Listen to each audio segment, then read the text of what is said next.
Hello everyone and welcome to another episode of By the Numbers. I'm your host Richard Lewis. Joining me as always is my co-host and long-standing colleague Duncan Thorin Shields, pressing the buttons, Sam Banelor Davis. We're now contractually obliged to mention him every show or he's going to leave. So his agent's been on the phone. That's in there. So, it has made the relationship strained, but, we're going to plow through and pretend we enjoy working with each other still. It's just one of those things. It's like marriage. They all go sour in the end. What, was Banelor what ruined it, was it, mate? Call him Banelor. Yeah, ever since that was written into your contract. It's really upset me. No, none of that's real. I'm just bored, and I haven't really prepared for this show at all because I've been up all night. Back on the old match-fixing grind, Duncan. Back on that. Back on digging into that shit world. Is it anything big on this one, or is it? Because I've noticed at the moment all the match fixings, like semi-pro people, it seems like get exposed. Well, I mean, so listen, I don't know where ESIC are with their reports, but so yesterday I got sent so I've been digging into this for ages and just making notes of things like anecdotal evidence, sure. Sources coming forward from betting circles showing me things like chat logs and stuff like this. Disgruntled people who've been, because it's amateur hour in low level match. No doubt. Yeah, it's like they don't think they can ever be caught, of course. Yeah, they basically do. They're like, hey, we're all in it together, right? They don't understand the concept of no honor among thieves, of course. And so they openly have these discussions on non-transitory communication services. When people become disgruntled, they don't think they're getting enough profit shared or whatever. Take screenshots and then send them out, right? So I've had a few of those. And then the other day, while I was about to send my stream live, somebody wired me across a recording. And it's 3 of the people that I have been digging into for ages on a recording, fixing or conspiring to fix at least 2 matches. So it's like, it doesn't get more slam dunk than that. Unless they're going to say. I will say, sadly, because a lot of people just read the newspaper story and they never click the fucking links or go and look at the evidence, even if it's publicized. A lot of people don't realize how much evidence you can actually find on shit like this. Because it reminds me, I was looking into this the other day. Don't ask for what reason, but I was looking back into all those classic fucking Patriots cheating scandals. Oh yeah. Do you know the maddest one ever? Is all the fucking mainstream media people, despite the fact, by the way, Patriots fans are just like TSM fans, where they all think there's a conspiracy for no reason to hate on them, as opposed to that they're just so obnoxious. That's why people don't like them, they make out like they were the 13th man on the team, or that's the real reason people hate them. But put it this way, right? The consensus perspective on that Patriots deflate gate goes like this. Oh, it was just a bunch of nonsense by the NFL where they just sort of hyped it up, a sexed up story. Everyone, deflates their footballs now. Mate, most people have never seen this. They have fucking logs of the guys who deflated the balls just having conversations for weeks where they're saying stuff like, Tom didn't really like that the ball was only at a 13. Yeah. Mate, it's mental. If you ever saw the actual evidence, it's an open and shut case. But because people, again, don't actually look into this stuff, they all thought well, how would anyone know if he did? No one can, we aren't allowed to look at his phone. People don't realize, most of the time, unless it's some super high level, I'd say maybe financial fraud or something, people don't even cover their tracks at all. They just assume, like you're saying, they just won't ever get caught. I'm pretty sure the guys in these cases just think to themselves, probably the same thing that the high power guys do. They don't understand that technically they are within police jurisdictions. So I don't think they get that one day it'll just be the police and fucking the FBI hunting you down. They're lucky it's just you at the moment. Well, so in the slammer, if some of this evidence came out. No, I mean this is why they'd all turn on each other. I'm sure. This is what I said before. With it happened in Australia. You got to. I mean, by the way, Mountain Dew League matches are just the most bent. If you think MDL is a high level of CS that's immune to match fixing, it's one of the most. I mean, all of the fixing. I've heard it's terrible. Yeah. No, it's unbelievable. Put it this way: when you look at that roster, it's how many teams? And then when you consider, probably easily a quarter of them are involved in some sort of shenanigans. It's that mental. And that's just North America. And then you go over to Australia, and lo and behold, what happened out there? A bunch of people in MDL. I'm not talking about the recent betting scandal where 17 people or whatever it was got banned because they were betting on matches within MDL, and they're going, but those matches were American. Yeah, y'all don't talk to each other online. I'm talking about before that, where a bunch of people who fixed MDL games left such a fucking paper trail. Law enforcement did get involved, and their case is ongoing, and they're staring at 10 fucking years in prison. Makes sense. 10 years in prison. And, I've said it many, many times. I said it on this show, said it on my stream, said it on Twitter. Like, people have got to stop, because you don't want to be the guys that get caught throwing for a couple of grand on a betting website, or trying to get a fraction of a Bitcoin, on the other sites you use. You don't want to be the guys that get caught first, because your knuckles aren't just going to be wrapped. Your hand's coming off. Yeah, I don't think people realize, like, I know this very well, because as I've often mentioned in the past, like, bizarrely, one thing I was super interested in when I was a young teenager was, like, obviously it was the 90s, so everyone was into hacking and all that shit, right? Yeah. And I remember reading loads of books about those guys. And if people don't know, the first hackers that got wrecked in the 80s and 90s got absolutely fucking sent up the river, because they were able to make, like, insane, like, judgments, like, well, Fort Knox, that kind of stuff. They were able to claim, like, you were committing a crime across federal lines, because you using like the internet. So like, this is why I'm saying, I don't think people realize, especially when you're just figuring out like the legal precedents, there could be some guy where, like you're saying, they could legit go like a real prison for 10 years and be in an actual cell. Like that is like that. This is no joke. It's not. I know now it is, because they can't get caught at the moment, but I don't know about that. I don't know. I mean, obviously ESIC can't tell me anything, because and they're wise. That even though it's me, right? They can't tell me anything, because I could be in cahoots with a player. I could be playing some like elaborate long con, and so you've got to keep the investigation secure, no leaks. I get it, right? But if my suspicion, based on what I've heard, I think we're there. I think in North America, I think for the first time, law enforcement is going to get involved. I think, there's even a chance like people like Interpol could be involved. This is, when you distill it down to what it is, if this was like collegiate football, this is a criminal conspiracy that goes across international lines. It's no joke anymore. It's not just kids fixing, matches for fun and to make a little bit of pocket money on the side. A lot of these people as well, based on the sheer volume of matches they're fixing, I reckon and they're betting on multiple sites when they do it. I think they're making a very tidy income indeed. Certainly more than would ever have made from a playing career. So that will be taken into consideration, no doubt. And the bigger the amount of money that's being talked about, the more likely American law enforcement's going to come in. They don't like being robbed, the American government, essentially, because that's all money you're probably not declaring it. You're probably not paying tax on it for obvious reasons. Opens up another fucking can of worms. Oh, I'm sure they go throw the book at them. Yeah. Especially because, again, the other part people don't know is, sadly, the worst part about the American court system particularly is that obviously people, go look for scalps to make their career. So the guy who lands the first massive case like this and breaks like, international rings, mate, he's going to send you in for the max, of course. So I've been going through 2 years at the moment. So this is how I spent my night. I'm going out 2 years of MDL results across all regions, linking it up to betting lines, and then linking it up to anecdotal evidence and sourced evidence.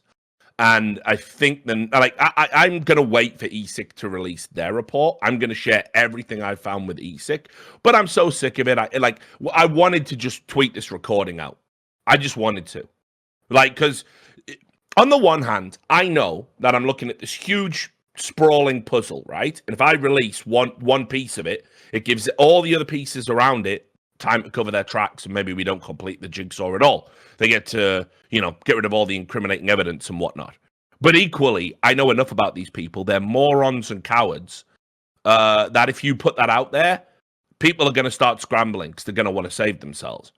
And then who knows who else, what they're going to say. Who else are they going to incriminate? How much are we going to know? Maybe we can put a cork on it. Every day we don't kind of catch these people and allow them to operate is another day. Bettors are being robbed. Huge amounts of money being defrauded, essentially, from people. So it's very tough for me. I'm essentially sitting on it because I want ESIC to nail them to the wall in a way that's going to be proved of by partners of ESIC, the TOs, and potentially Valve. Also, it can't just be you forever, mate. Like, you can't do this for fucking 100 years. So someone has to take up the baton, and that's why the premise of ESIC, I agree with. There needs to be a body that's all they do. Yeah, and this is why it's like so critical, because they're short-staffed, they're underfunded, It's really hard because every day, I mean, like, you turn over a rock as it relates to like MDL, you're going to find all sorts of shit under there, And this is before you even get into the international, the Russians and the Chinese. I was just talking about North America. I'm just talking about America and Canada here.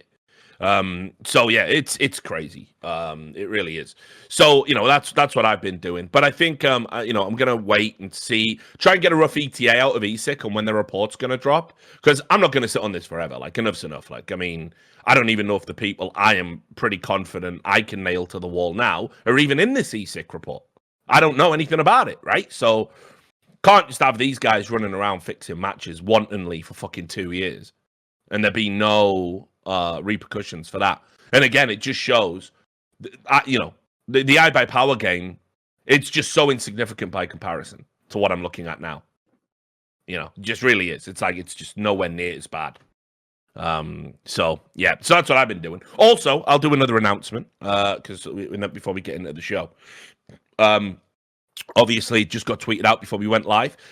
Me, Monte Cristo, and Thorin are going to be teaming up on a brand new show called The Four Horsemen. Yeah, I'm aware there's only 3 of us. The fourth horseman will be... Well, I think the fourth horseman is really the spectre of esports bullshit, personally. But it will feature a regular guest.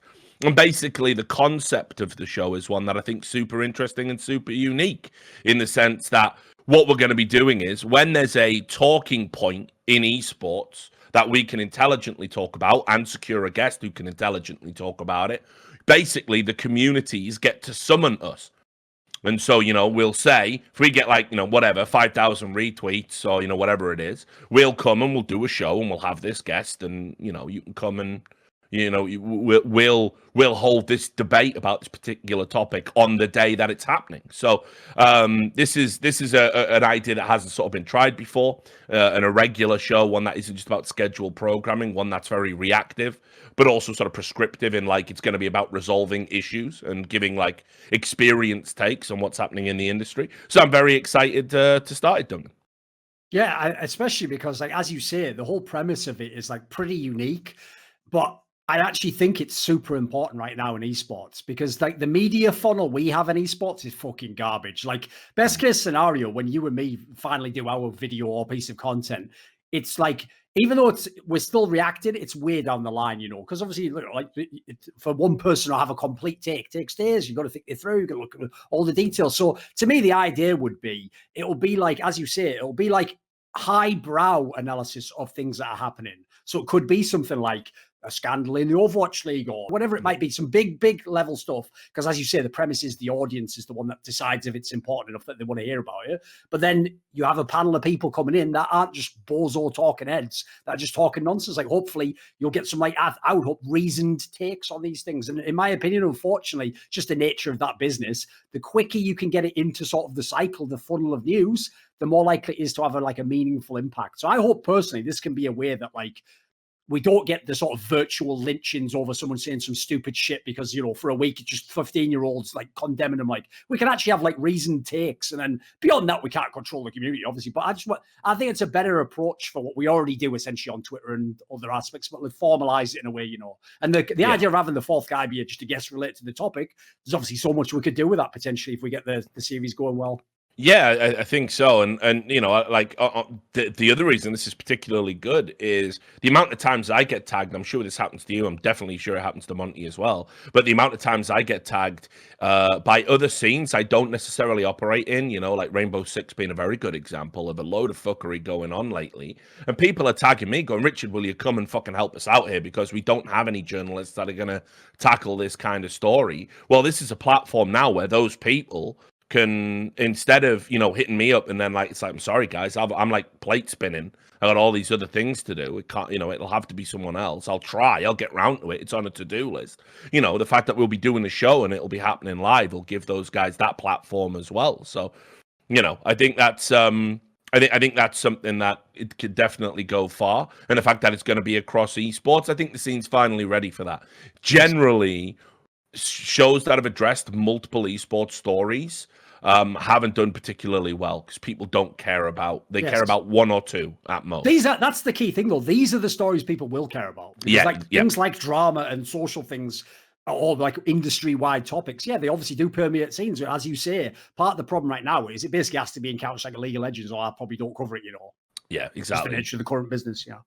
So there you have it. So look, shout out to the sponsors as well. Shout out to .com/RLS, sign up and get yourself an account where you can place bets on esports events in a safe, ethical environment. And if you've already got an account, why not go over to CSGO on YouTube, sign up to that. You'll get a ton of content. I did a video. I thought it was wicked the other day. There was like 20 minutes of me talking about all my esports firsts, a bunch of stories I've never told before about my esports career, and it's going to be a regular series called Firsts, but they interview pro players all of the time. There's always content on there, so and it's crazy. It's got still under 40,000 subscribers. Also, go and if you want to get yourself a VPN, increasingly a good idea. People monitoring your internet usage and whatnot. Go to nordvpn.com/RLS. Get yourself more secure. You get yourself 70% off for that. It's a discount that's quite sizable, and I'm very happy to have them on board as a sponsor. So we do have some events to talk about. It's not just going to be new roster changes and speculative stories, but I do want to start before we even get into talking about the Blast. I want to talk about, I think, probably the biggest story that's emerged of the week. Sort of came out of a little bit of left field, and that is Apex from Vitality taking a break from competition. He stepped down as the IGL, but that in itself doesn't tell the full story. It came after they got absolutely blown out at the Blast by Complexity. They lost their second map against them 16-2.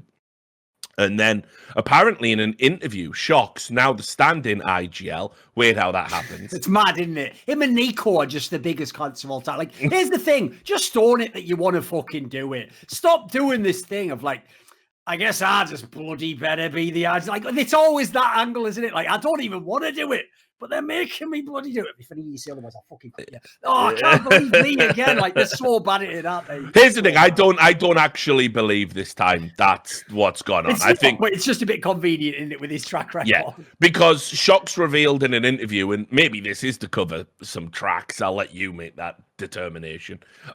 He said that Xtaz had taken the decision, and basically said he could see that Apex was stressed out, maybe underperforming a little bit. So, he's recommended he takes the break. Brought in Niverra full time now, and as I said, Shox is going to take over the IGL duties. Now, this is crazy because I'd said, obviously, on previous shows and on stuff I've done for Deserto, I did say I felt that this year you were not going to see one team dominate. You were going to just see tournament wins going to different teams over and over and over and over again in the top 10, and there wasn't going to be anyone that was going to dominate. But if one team was going to dominate, it has to be Na'Vi's time now, or it's never coming. It's got to be this year for me. I think they're in the best position to be the one that secure the biggest percentage of trophies over the course of the year. But let's just talk about this for Vitality first. I think this is a huge change. I don't understand why it was necessary. I don't know what's going on behind the scenes. It was alluded to by other figureheads in the scene that Apex has been massively stressed out. He's got stuff going on in his personal life. In particular, apparently, a point of stress was the whole negative backlash they got over the stream sniping debacle. Yes, of course. Yeah, most people still don't shut the fuck up about that. Yeah, which, look, I see it both ways. I mean, you have to understand, I would have disqualified him, but I would have disqualified him with the understanding. I'm not saying that they cheated. They just broke a rule. Yes.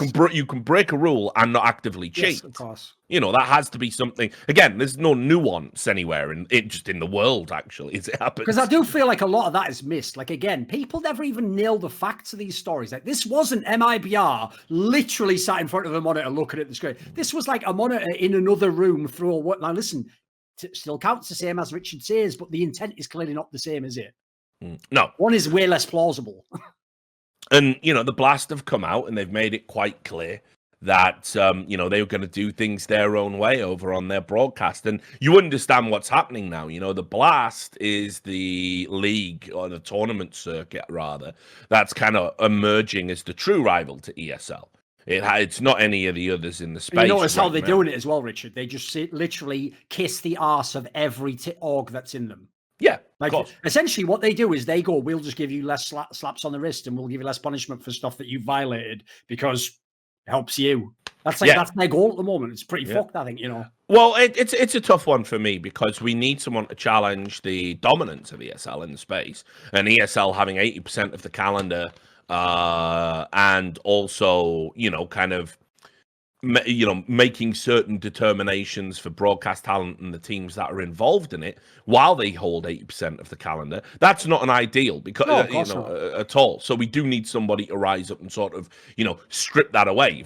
Ideally, even if you chipped away at like 10% of the calendar dominance, that would be a very good thing. Sure. But that being said, in this Blast setup they've got, you're absolutely right. Partnered teams do seem to enjoy some ridiculous benefits in the sense that, you know, it's a rule in the Blast. You can just have as many people from your team in a room while you're competing in an online tournament as you want. Owners, coaches, physiotherapists, substitute players, you know, probably extends to partners. You know, people are just in there with phones. And I don't understand how in an online environment you are actually keeping the integrity, you know, agreeing to having a fucking stream delay of 10 minutes or whatever it is. I don't see how that fixes that particular problem. This wouldn't be allowed at a LAN. So I don't understand why Blast have essentially said, you know, you can do whatever the fuck you want while we're online. That's the time, if anything, the rules should get tougher, not laxer.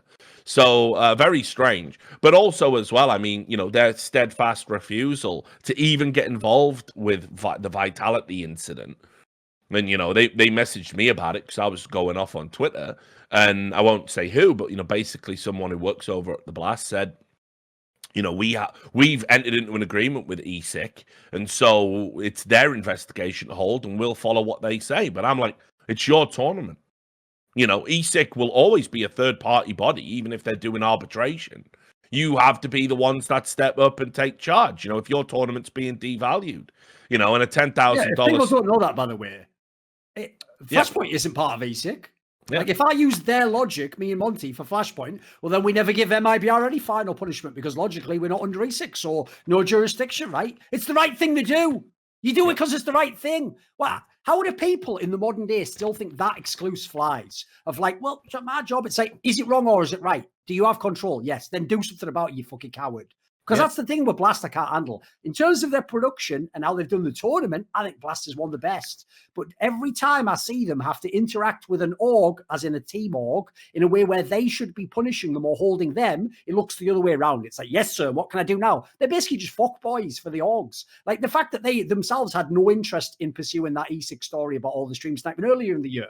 The fact that they just let all this sort of shit slide. The fact that they instantly announced they'd allow 6 players when Astralis lied and said they were going to have a billion-man roster. Like, I'm just getting kind of sick of the theme I'm seeing running here. And I get it, by the way. As someone who's worked with Flashpoint, I know that these orgs are fucking shameless in the demands they will make. Essentially, they'll publicly talk a good game about we're all in it together. It's nonsense. They just want the most money they can get for an appearance fee. They want all the rules their way, and they never want to be punished for anything. Otherwise, I'm not joking, they do not as bad as pro players, because pro players are truly shameless, especially those Brazilian ones. But orgs aren't much beyond it. Like, they will privately do the same thing. They'll essentially just say, like, well, fuck you then, I'm not coming to your next tournament. It's like, because I'm punishing you for breaking a rule. They're on that level, mate. Someone really are. So my problem with this is, as bad as ESL is, ESL actually has a pretty decent track record of holding people to their rules and punishing people for doing shit. Like that story that I noticed fucking Zeus told the other day again about, I know it was Kane rather, about how Zeus was fined for like fucking going to the toilet during an IM final. I thought that was one of the most legit fucking rulings of all time. This tosser delayed the fucking grand final of a tournament where you only play one fucking match that day because he had too many fucking corks. And then he thinks he can just delay the whole straight. I'm glad they find him. Listen, they find him a lot of money, but it was to set a precedent, obviously. Basically, I want Blast to be kept online in that regard. Because if they go this far in the first years, God knows where they'll be in a couple of years when everyone's locked in together. Not to mention, I mean, like, just going to the toilet in general is, you know, one of those things where in esports, you know, it might not be appropriate for real sports. There was an incident involving a tennis player the other day where after like a 4-hour match, you know, the umpire was refusing to let them go have a slash, Sure. and obviously they have to take on a bunch of hydration. Yes. But in esports, we don't know what's going on in a toilet, do we? I mean, like, you can do anything electronically. You can be taking performance-enhancing drugs, obviously, as well. Like, who fucking knows what goes on behind closed doors? And like you say, the fact that you've had all that time prior to the build-up of the match to empty your bladder, it made that situation completely absurd. And, of course, no surprise that the original biggest whingers in Counter-Strike before the Brazilians took that crown. Na'Vi once again complaining about the hardships they've had, when in actual fact they were one of the most tailored to and catered to disgusting teams who abused their power and abused their sizable fan base to get what they wanted out of tournament organizers of all fucking time, even to the point where we have to whisper about the time they actively cheated in matches. And I'm not just talking about Starix abusing a coaching bug now, I'm talking about when they were active in 2010. So I got a good one for you, mate. Do you want a fun one? Because enough time's passed, it doesn't even fucking matter. So here we go. Because by the way, I agree with you. Na'Vi were the most, before this Brazilian MIBR core came along, they were the most egregious, as fucking that Rick James skit said, like habitual line steppers of all fucking time. I'll tell you a story. Back when that Arbalet circuit ran, and they had all these tournaments around the world. And remember, Arbalet was literally the person who funded Na'Vi, the team. Mm-hmm. So if I had a massive conflict of interest like that, the last thing I'd ever do is constantly stress that I'm using a direct conflict of interest. So I heard, right, that when they had that event in Dallas, Arbalet Cup Dallas, it's the one where the final was I think it was Lurpus's team. No, it was Mouse. I think it was Lurpus's team against Na'Vi, or was that the semi? Or maybe it was Mouse Sports against, I think it was Mouse Sports against Na'Vi, and Na'Vi won. Right? I heard there was a match where the time said 9 a.m. start time. The Na'Vi guys were only plugging fucking shit in at 9:15. And so then eventually, right, because obviously the people who ran those tournaments, it was some pretty legit people back in the US. They used to be the best admins. They essentially came along and told them, look, you're already past the time. I'm going to disqualify you if you're not ready in 5 minutes. And I'm not exaggerating. A Na'Vi player I heard basically just turned to the admin and said, I'll just call up Arbalet and have this whole tournament shut down right now if you say another thing. And the admin just had to walk away. Because that's, by the way, this is back in the day before social media was a big thing. That admin can't do fuck all at that point in time. I mean, of course not. If it's me, I'd disqualify him. But guess what? I'd be fired as an admin for the next tournament, wouldn't I? So crazy to think. These guys are mental. This is 2011 we're talking about too. These guys are swat. I think 2010 maybe. 2010 it was. And I think it's crazy to think, right? You had a team, right? So remember how we were all outraged about the Astralis Blast ties? You had a team that were going to the tournaments that were artificially keeping 1.6 more vibrant and alive than it actually was on paper, that were owned so the team was owned by the guy that ran the tournaments and gave the prize money. And I think they won a bunch of them as well. I mean, they certainly won Arbalet Dallas. Yes. I remember that one vividly because they beat that Mouse Sports lineup in the final. So this was crazy. This was crazy conflict of interest. But unfortunately, all esports in 2010 was conflict of interest. There was nowhere to hide from that. Of course, the industry would be dead if we'd taken down all the conflict of interest teams and conflict of interest lines in the industry at that time. We just wouldn't be here today. So, now we aspire to do better. Back then, it's like you say, I mean, how the fuck could even a journalist, for example, expose? I mean, everybody knew it. So there's nothing to even expose. It was just a Kazakhstani gas magnet.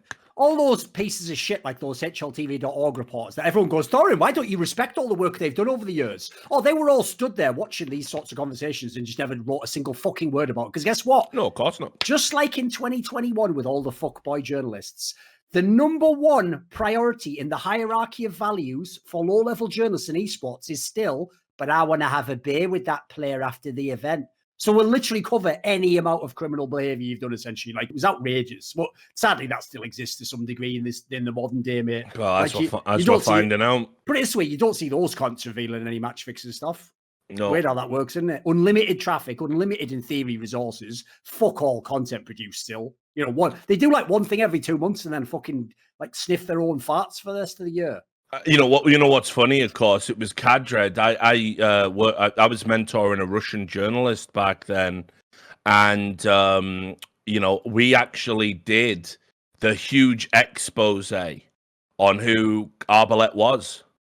We actually found out who he was, where his money came from, why he was putting the money in, And that article doesn't exist anymore, deleted into the vortex of time. There's a reference to it on SK Gaming, though, and I've got a good little anecdote for you here, mate. Yeah. Here's a good one for you. So along similar lines, because we're in the same exact path right now. Here's a great one. Do you want to know one thing that Arbalet did very early on in his time getting involved in esports? Once he knew he was going to hold these tournaments in CS, I think one of the first events he ran before he even ran like the big Arbalet tournaments was he, no joke, flew over people like HLTV.org and Readmore.d, like 3 or 4 different websites, held a tournament for them to play. And this is not a joke, where if you won fucking prize money. Like I think you won $10,000 if you won this 4-team tournament of staff. And then they all were like in his mansion with like, fucking guards with machine guns outside and stuff. And then we all have to wonder, I wonder if those people are going to be on the level when they report on this guy for the rest of the year. Like, it's unreal, mate. Like the scene back then was so stupid. It was bad, and by the way, it's all your heroes out there that were in that fucking room playing those games. Nixon, fucking Mira was probably there. They were all there, mate. They were all there doing that stuff. By the way, at that point in time, how do you even look yourself in the mirror and not realize you essentially are accepting bribes at that point in time? Like, it's crazy how bad people are in esports. It's because the problem is none of the people who were in our field, especially back then, gave a fuck about like ethics. It was just like you just did whatever you wanted. It's kind of like the match fixers. Well, you're not held accountable. Like, you just write whatever you want. Same with CGS as well. I mean, shit, man. Like, are you and me the only two who didn't get them brown envelopes?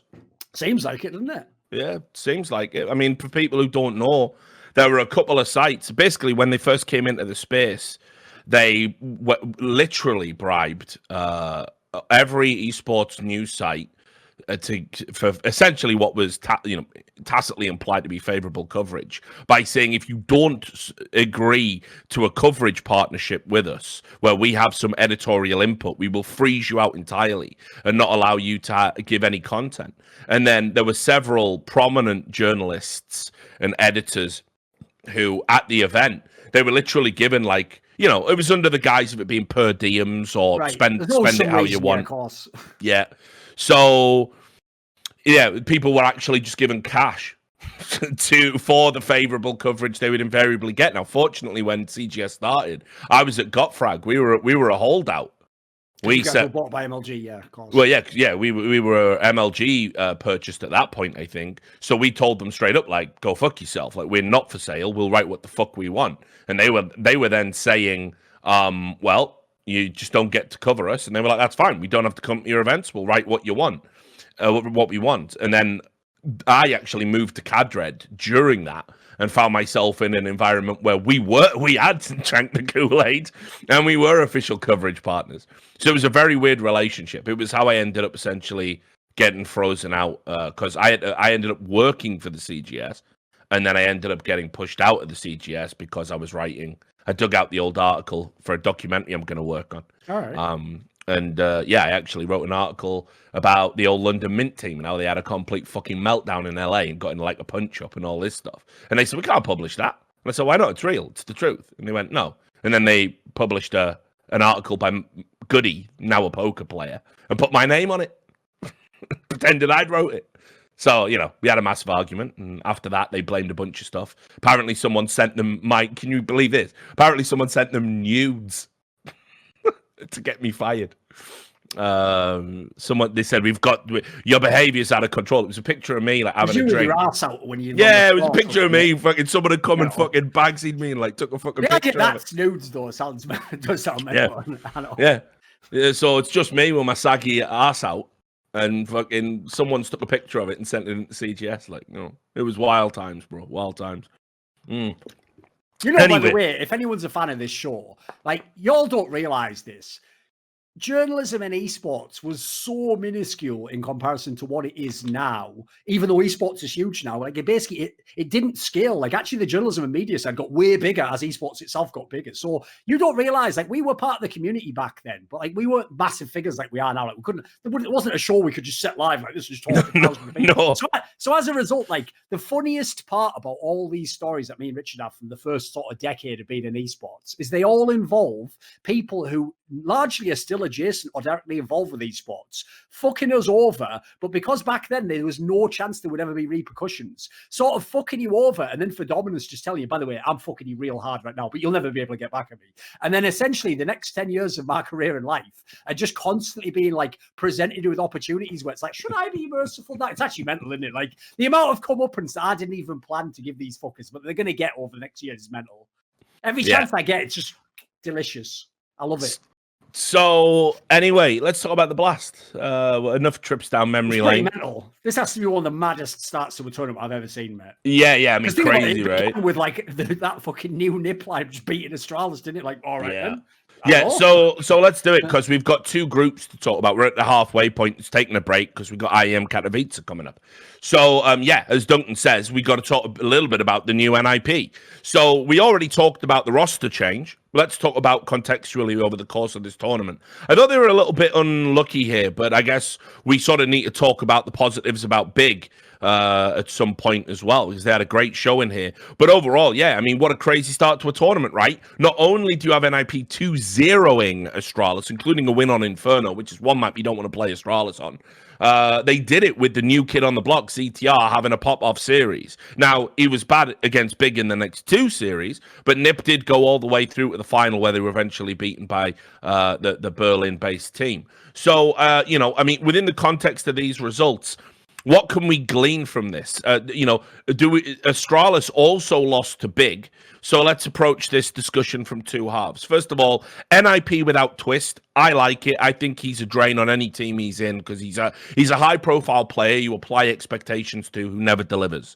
I think bringing in a young player, it can be hit or miss. It was hit and miss at this tournament. We don't know where ZTR's level's going to be because we saw both the good and the bad. So we'll have to wait and see. But there was an energy in the team where they looked a lot more upbeat. You could see it in their play. I think this is a step in the right direction for Nip, and I think Nip fans, for the first time in what feels like fucking forever, can be cautiously optimistic. What's your take? Yeah, one thing I actually like, I'm also still very unsure about the ZTR guy because I didn't know him obviously before this tournament too, so I've essentially only seen him play one tournament. As you say, he had some maps that looked really good. He had some that looked a bit ropey, but it is his first tournament. He's essentially been thrown in the deep end. The thing for me is, usually, and it's one thing in League of Legends I'm preaching a lot at the moment, I actually hate teams that try to go too young, as in get like 4 or even the entire team of rookies and beginners, because the odds that they all make it are just so low. Like a bunch of them aren't going to end up making it all. A bunch of them won't have the experience.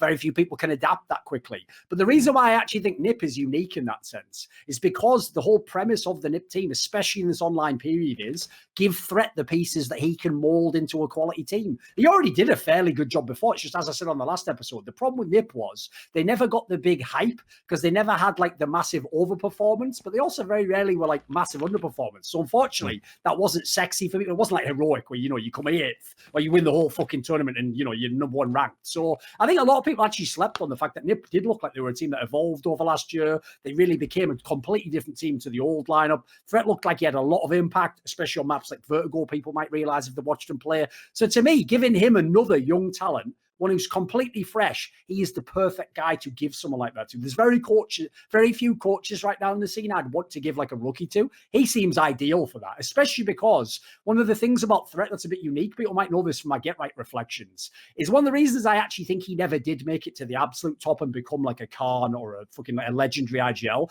is unfortunately he has that like leadership aspect where it's like, he's like your mom. It's like he'll remind you what to do and he'll tell you what to do and he'll ask you what to do, but he's not going to like go fucking lay the law down and be like a disciplinarian and be like, you haven't done this. Like, right. So unfortunately, basically, I think he let Twist stay in that team way too long. Like that's one of those players he has like a soft spot for. That should always have been the most obvious player to kick out the team. In fact, the fact that they kicked Lekro is bizarre to me. I would have just kept that player and just made him a non-IGL, but whatever. Maybe he couldn't be molded. So I feel like this lineup actually, I don't think they're going to have these performances. This is probably a little bit of like a honeymoon period with the first tournament.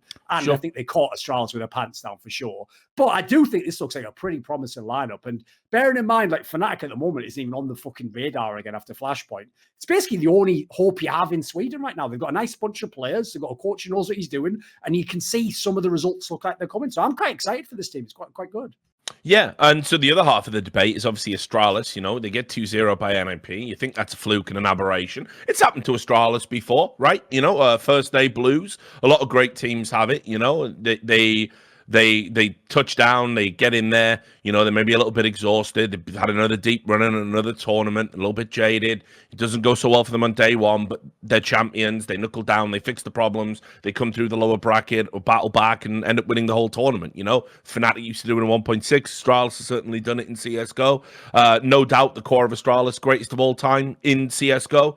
But finally, I think I've been saying it. I thought at 2020, second half of 2020, Astralis were there to be got at. You could get at that Astralis. It's just people. I don't know. I think some pros, some players, have the psychological block for sure. They make a pact with themselves that it's okay to lose to Astralis. I think those Vitality guys, no joke. Mate, I've even gone back and rewatched some of those series. They would just like you say, they were the better team and they would just lose to them. Because in their mind, it's Astralis, so we're supposed to lose, Yeah, and I've known lots of IGLs. We just can't beat them. I've known lots of pros. It is Astralis after all. And it's like, guys, it's an Astralis team whose core has been together for, they should have dropped off by now. In fact, no, fuck waiting for them to drop off. One of you should have got them by now, So, we've had all these incredible lineups. You've got players doing things there's no one, real talk now. See, they're a much better team. There's no one as good as ZWoo on Astralis. No way. No you know way. what I mean? And it's so what are we really waiting for? So I thought second half of 2020 they were there to be got at. There were some signs it might happen. I think 2021 has started where Astralis going down to the showdown element of the Blast suggests to me people are ready. And let's also be clear, they didn't just get 2-0'd by a new NIP, right? New being the key word there. They got 2-0'd by Big as well. And while one map was competitive, what was interesting for me is Big, who were also no slouches on Inferno. But I think Inferno low-key, I watched Astralis on there and I think, how do you beat them, They beat them 16-8. They dominated them.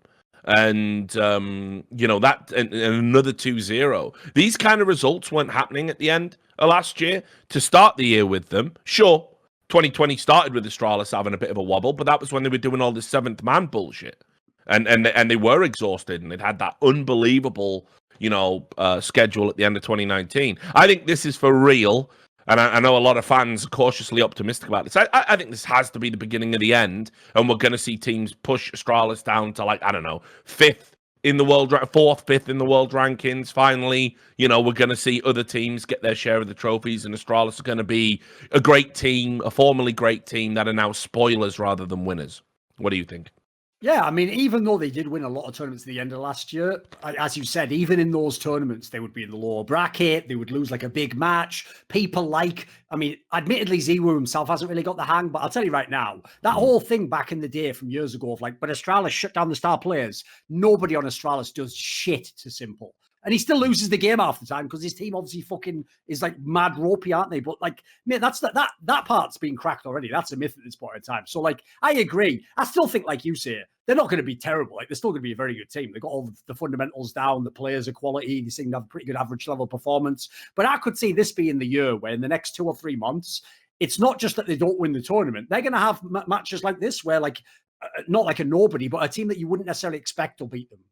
For example, mate, there's a world in which, they only played them in the lower bracket here, but there's a world in which the OG is a sort of a team that they'd be right to take them as well. I actually thought this group was actually low-key a tough group. Because if you think about it, right, the OG team's been pretty hot to end last year, and then Big and Nip are two teams which are known for their staff and having a tactical basis where they will watch your demos. So whereas the other teams tend to play Astralis and use the logic of no point trying to beat them at what they're the best at, it's that only makes sense if they're way better at you, mate. What I like about this is if you go play Big, they're going to take anyone on the same approach. So I actually think this was these teams were also to some degree a bit of a banana skin for them. So I'm kind of with you. I think the Astralis, put it this way, there's no way to say this without morons thinking you're hating. But if you actually understand the context of what I'm saying, it's actually praise. I'm so impressed how many tournaments they won last year after they got the real lineup back together again. They won way more than I would have. I would have said maybe they nick one. The idea they won 2 or 3 and were in the finals and the top 3 of them, that was very impressive. But I don't think, like you're saying, mate, I don't think it's sustainable. It just eventually you just drop off, don't you? It happens. Yeah, we've already gone way past the point we've already gone way past the point where this team should still be relevant. What they did, like, so again, I'm thinking everything in documentary terms at the moment because that's my jam. I'm scripting out documentaries and shit in my spare time. So, you know, in the great sports documentary, in the 30 for 30 story of Astralis, this is like the mad fucking Last Dance part that they did, because, you know, they had all the negative stuff going on with the organization. They had all the stuff where Glave's on a medical exemption, Zipnix is out the team, no one knows what's going on. We all know behind the scenes they nearly joined other teams. There was plenty of talk about people that. Don't know, that wasn't hype. Like, for real, there was a period around the summer where if you'd have asked me, like, a gun to my head, I would have bet that 5-man Astralis side never played again. Yep, totally. It was so close to the end, and the 7-man roster was a reaction to that, not an augmentation to prevent it. So you had all of that going on, and then for whatever reason, I don't know what's been agreed behind the scenes. They've come back, they've smoothed things over, they worked it out. They got the original 5 back together, and they just started winning again, and not just winning, dominating again, beating everybody. So that part of the story is mental, but to do it twice, you know, it's crazy. But the law of averages now tells you that, yeah, it can't last forever. These guys are getting older, you know, you lose a bit of your hunger. It's just natural. And I do think, like, put it this way, I'm watching all of these teams that are on the come up right now that are talking big about what they're going to do this year. And if you lose to fucking Astralis in, like, close circumstance again, I'm going to be all over you. Because it is getting ridiculous now that you people are like, you know, that aura has to dissipate at some point. The aura that Astralis have. They're not the same scary team that they used to be. I've even got a point that no one thinks about. One of the reasons why I don't care if someone thinks I'm a hater for saying that statement, that, you know, I didn't think they would have won all those tournaments at the end of the year. Another reason why is this. The one thing I don't like about it is I know, and well, that's actually incorrect. I speculate, I just think very strongly that the only reason they even played Bobski on Nuke all those times was just to maintain the illusion of a 6-man roster, because Vitality was showing them up with exactly that. Vitality was motherfucking making the finals, and, you know, like, with a literal 6-man roster, because that's the reason why it's so egregious, in my opinion, they even held on. Because, mate, Bobski wasn't even particularly good on Nuke. And in fact, I think Zipnix is one of the best Nuke players to ever play Counter-Strike. So they were even, to some degree, actually, like, compromising the competitive integrity of their team just to do this fucking stupid marketing skit. So the idea that they still won tournaments doing that, like, I agree. Here's the thing. If you're Na'Vi and you lose to Astralis straight up, okay, that can happen. If you lose when they just fuck around on one map and bring in a guy who's not even a real player, mate, you should get all the criticism. They should get praise for doing something almost impossible, but you should get more criticism for fucking losing to that team. Yeah, for sure. And, like, you know, I think like that whole 7-man roster thing is like, for them to succeed despite the cynicism of it all, despite how stupid it is and how stupid they've applied it, it is crazy. And, like, yeah, those teams, they're enablers. They've enabled Astralis to enjoy, like, that last hurrah, if you like. But it surely has to be the last hurrah. It must be. Oh, by the way, one other thing I want to say, because actually I should make this statement. I don't think I've ever said it on any shows. One thing I'll give enormous props to the Astralis players for. Yeah, sure. Remember, this was a core who were mad weak in the past. They used to be the weakest of the elite teams. They would crumble based on, like, criticism, someone trash talking them, losing a key round. Mate, the mental resilience they must actually have now. Like, they do deserve the title of champions, not just for winning all those tournaments. Because think about it, right? They came back from the Blastralis period. Everyone was mocking them. They had fallen off. They came back now with the 7-man roster and having Yugi, and they're like, there's a lot of teams as well where even if you put that original 5 back in the lineup, like, they get affected by criticism, or someone to be playing, like, in a fucked up way, trying to, like, show that he's good or something, you know, like, there's a million ways it could have gone wrong just from actually, like, external factors. But that's one thing that's incredible, is they do actually genuinely seem like when they got the real 5 players back, they just picked up where they left off, mate. That is so hard to do. So hard. I have mad respect for that. So, yeah, totally. So big. As well, were the winners of this group. You know, beat. It looked rough for them at one point because they had actually lost to NIP earlier in the tournament, but they got their rematch and they got their revenge, and they got it in fine style. I mean, on Vertigo, they 16-2'd right out of the gate. I mean, you saw the best and the worst way to lose really well. Yeah, I mean, the best way to lose is probably an oxymoron, but, you know, there was a 16-14 and a 16-2.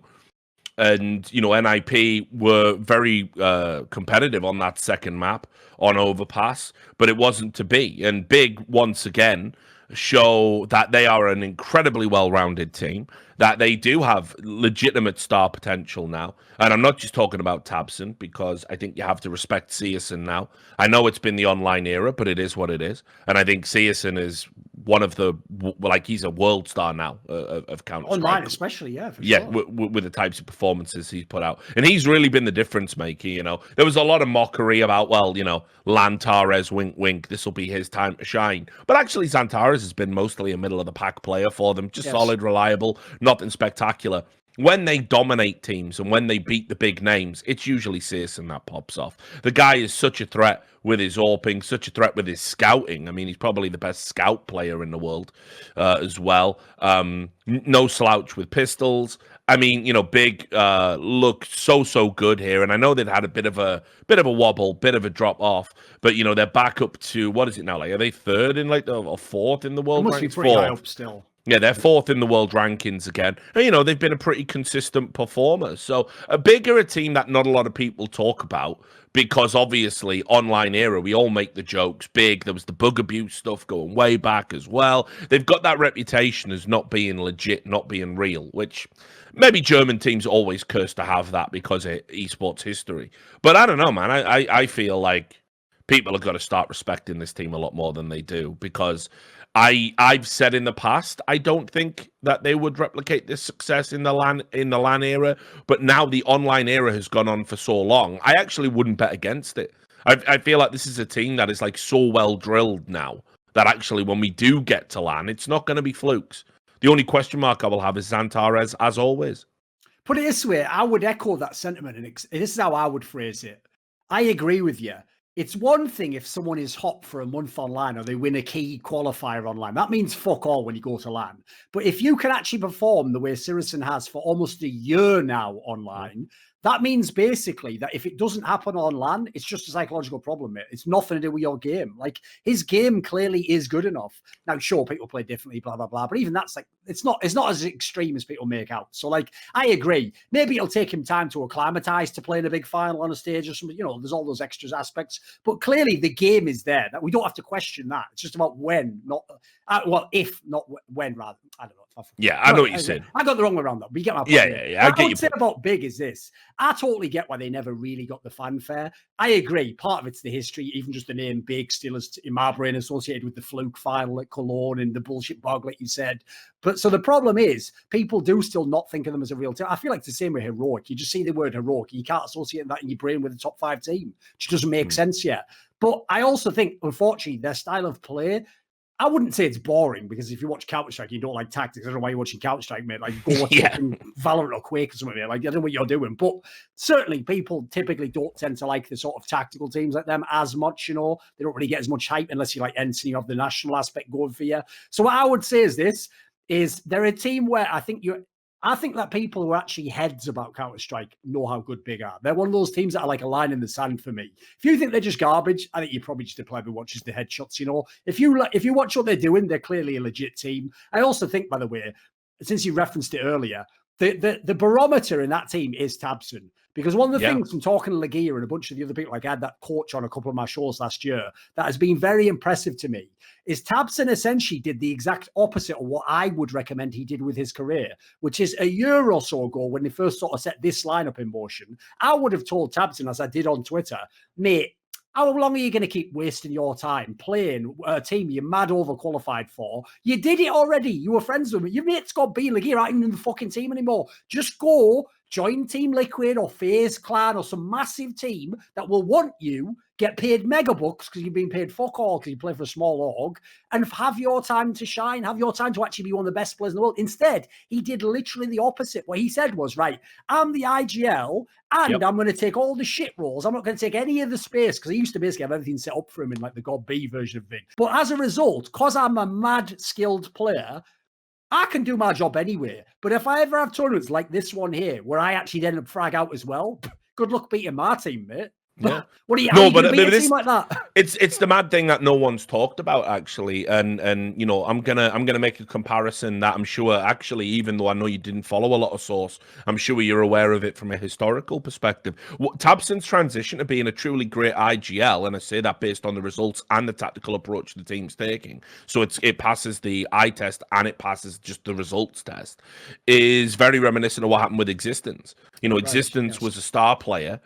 Was a star AWPer. All the frag movies made about him. He's the sensation. But what he realized was all the old like French greats were kind of like dying off. You know, it was like, you know, he didn't have Hearts around anymore. You know, KRL was there, but you know, where was he going? You know, he realized like actually what the French scene needs. Well, I know he's Belgian, but you know he played in the French scene. What the French scene needs more than anything is a really intelligent in-game leader to hold this together.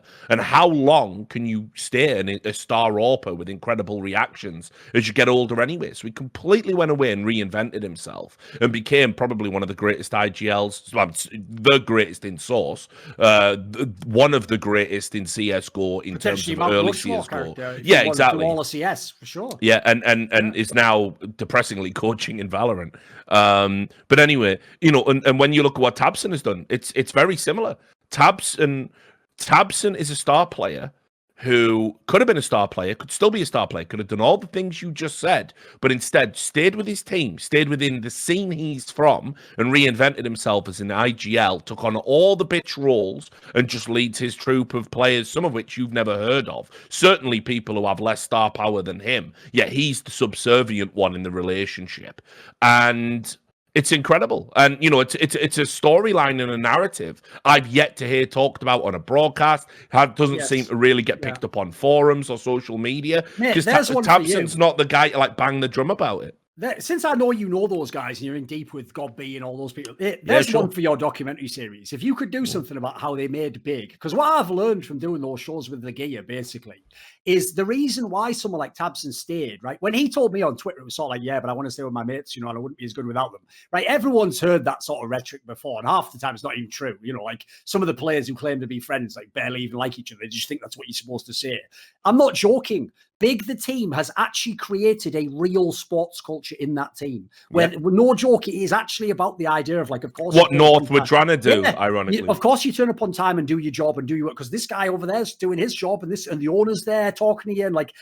Where every team talks a big game about that, but most of them don't. They still let the kids just, all the players just act like fucking 14-year-old kids who just had too much fucking energy drinks and money. Like most players are out of control. The big org, actually, it sounds super legit to me the way they built this. And the fact that a player, like I was saying, of this guy's magnitude would essentially say, basically, he's essentially done like a more extreme version, like when Alan Shearer just fucking joined Newcastle. Like, no, it's the team I want to play for, mate. Don't care if we win or not. This is just the team I want to be in. So I think that's really cool because, as you say, you never hear that angle. So I think that would be an amazing like topic if you could really like unravel it and get the real interviews with the guys. Well, you brought up Gob B as well, and that was the second narrative I wanted to talk about. I think this was brought up. I think I've heard Maniac talk about this because Maniac tends to be one of the most informed analysts out there with all the moves and whatnot around teams. Like Gob B now is heading up the Valorant division at Big, and actually they changed coach in January where they brought in the guy called Dude who was the assistant coach. He's now the full-time coach. Yes. So they've even had a coaching transition in that period. Well, not just any transition. As in, Gob B's a fucking Hall of Famer legend. Like he's one of the greatest minds to ever touch Counter-Strike, and he's off doing a new game now and actually playing as well. And Dude's been brought in January, and I haven't seen a lot of fuss or fanfare around that. You know, and I think the fact that they've gone on and had such a great result here. You know, I'll give this kid. Oh, I say kid. He's 28. He's a kid to me. I'll give this guy all the plaudits as well because you know he's been the understudy for so long. And actually, you know, they had that wobble while Gob B was still there, but they've come out swinging at the start of this year, and that's when he just so happens to have took over full time. So you know, you combine what Tabsen's doing, what this new Dude guy is doing, who's the Toby guy in between as well. Yeah, true, actually, yeah. Another forgotten guy, because I think Gob B his shadow just casts so large, And by the way, from talking to that guy and having on my show, even the things he got done are like, mate, these are like revolutionary things in esports. Like, I'm not joking, because he's German, he even said from the first practice he ever had, you had to be on time. Like, that's like an alien concept in esports. Like, I know fans always think, because they hear the money and that, like, you don't know how amateurish fucking teams are. Like, I'll go ahead and promise right now, even though I don't know, I'm going to guess. I guarantee teams like FaZe Clan, they just rock up whatever the fuck they want. Whenever the scrim happens, it happens. If someone's taking a piss or having a beer, they just write that in the chat, or he'd be in 10 minutes just eating his pizza. Like, it doesn't matter that you can pay these guys any amount of money. Those guys are making like 20K a month. Well, it all comes back to like when, people, North American pros were complaining about having to get up at 10 a.m. for a fucking game, you know what I mean? Well, not even get up you don't even have to get up at 10 a.m. You get up at 8, but I mean, like, it's still... pandemic while being paid 20K. Yeah, exactly. Like, I love it. In some senses, like how disconnected they are from reality is amazing in some ways, isn't it? Yeah, it's like I legitimately know people as well who are like being told that because like of the pandemic they're having to do like double shifts, like just to keep their jobs. And like, that a double shift, is where you literally work back to back, something that's completely unreasonable. Like, so, you do your night shift, you go to bed for 4 hours. Sometimes you even sleep on site, and then you come and do the morning shift, and then you get a day off, and esports pros are fucking soft in general. But yeah, like I really like Big Man. I think they're a team that don't get enough credit, and we don't really talk enough about them on this show. But this performance here, great way to start 2021. And I've said, time and time again, I think this is going to be a super competitive year. Don't sleep on these guys at all. Do not sleep on these guys to actually rock up and, maybe win this whole tournament, or certainly another one down the road. Because other teams are, Vitality's in transition. Astralis has got problems. Liquid, they're having a comeback. But what's that going to mean? It's a super interesting time. We're going to get a mad competitive year, I think. Now, moving on, we'll go into Group B for the Blast. And this was another interesting group. This group should be relabeled to "The world tries to make everything we said last episode look stupid," because obviously we basically said like Complexity and EG could just fuck off, and then they were like, proceed to win. Well, okay, so let's just start with Complexity because you brought it up. Right, because I had the usual JKS fans. I don't know what happened in Australia, mate.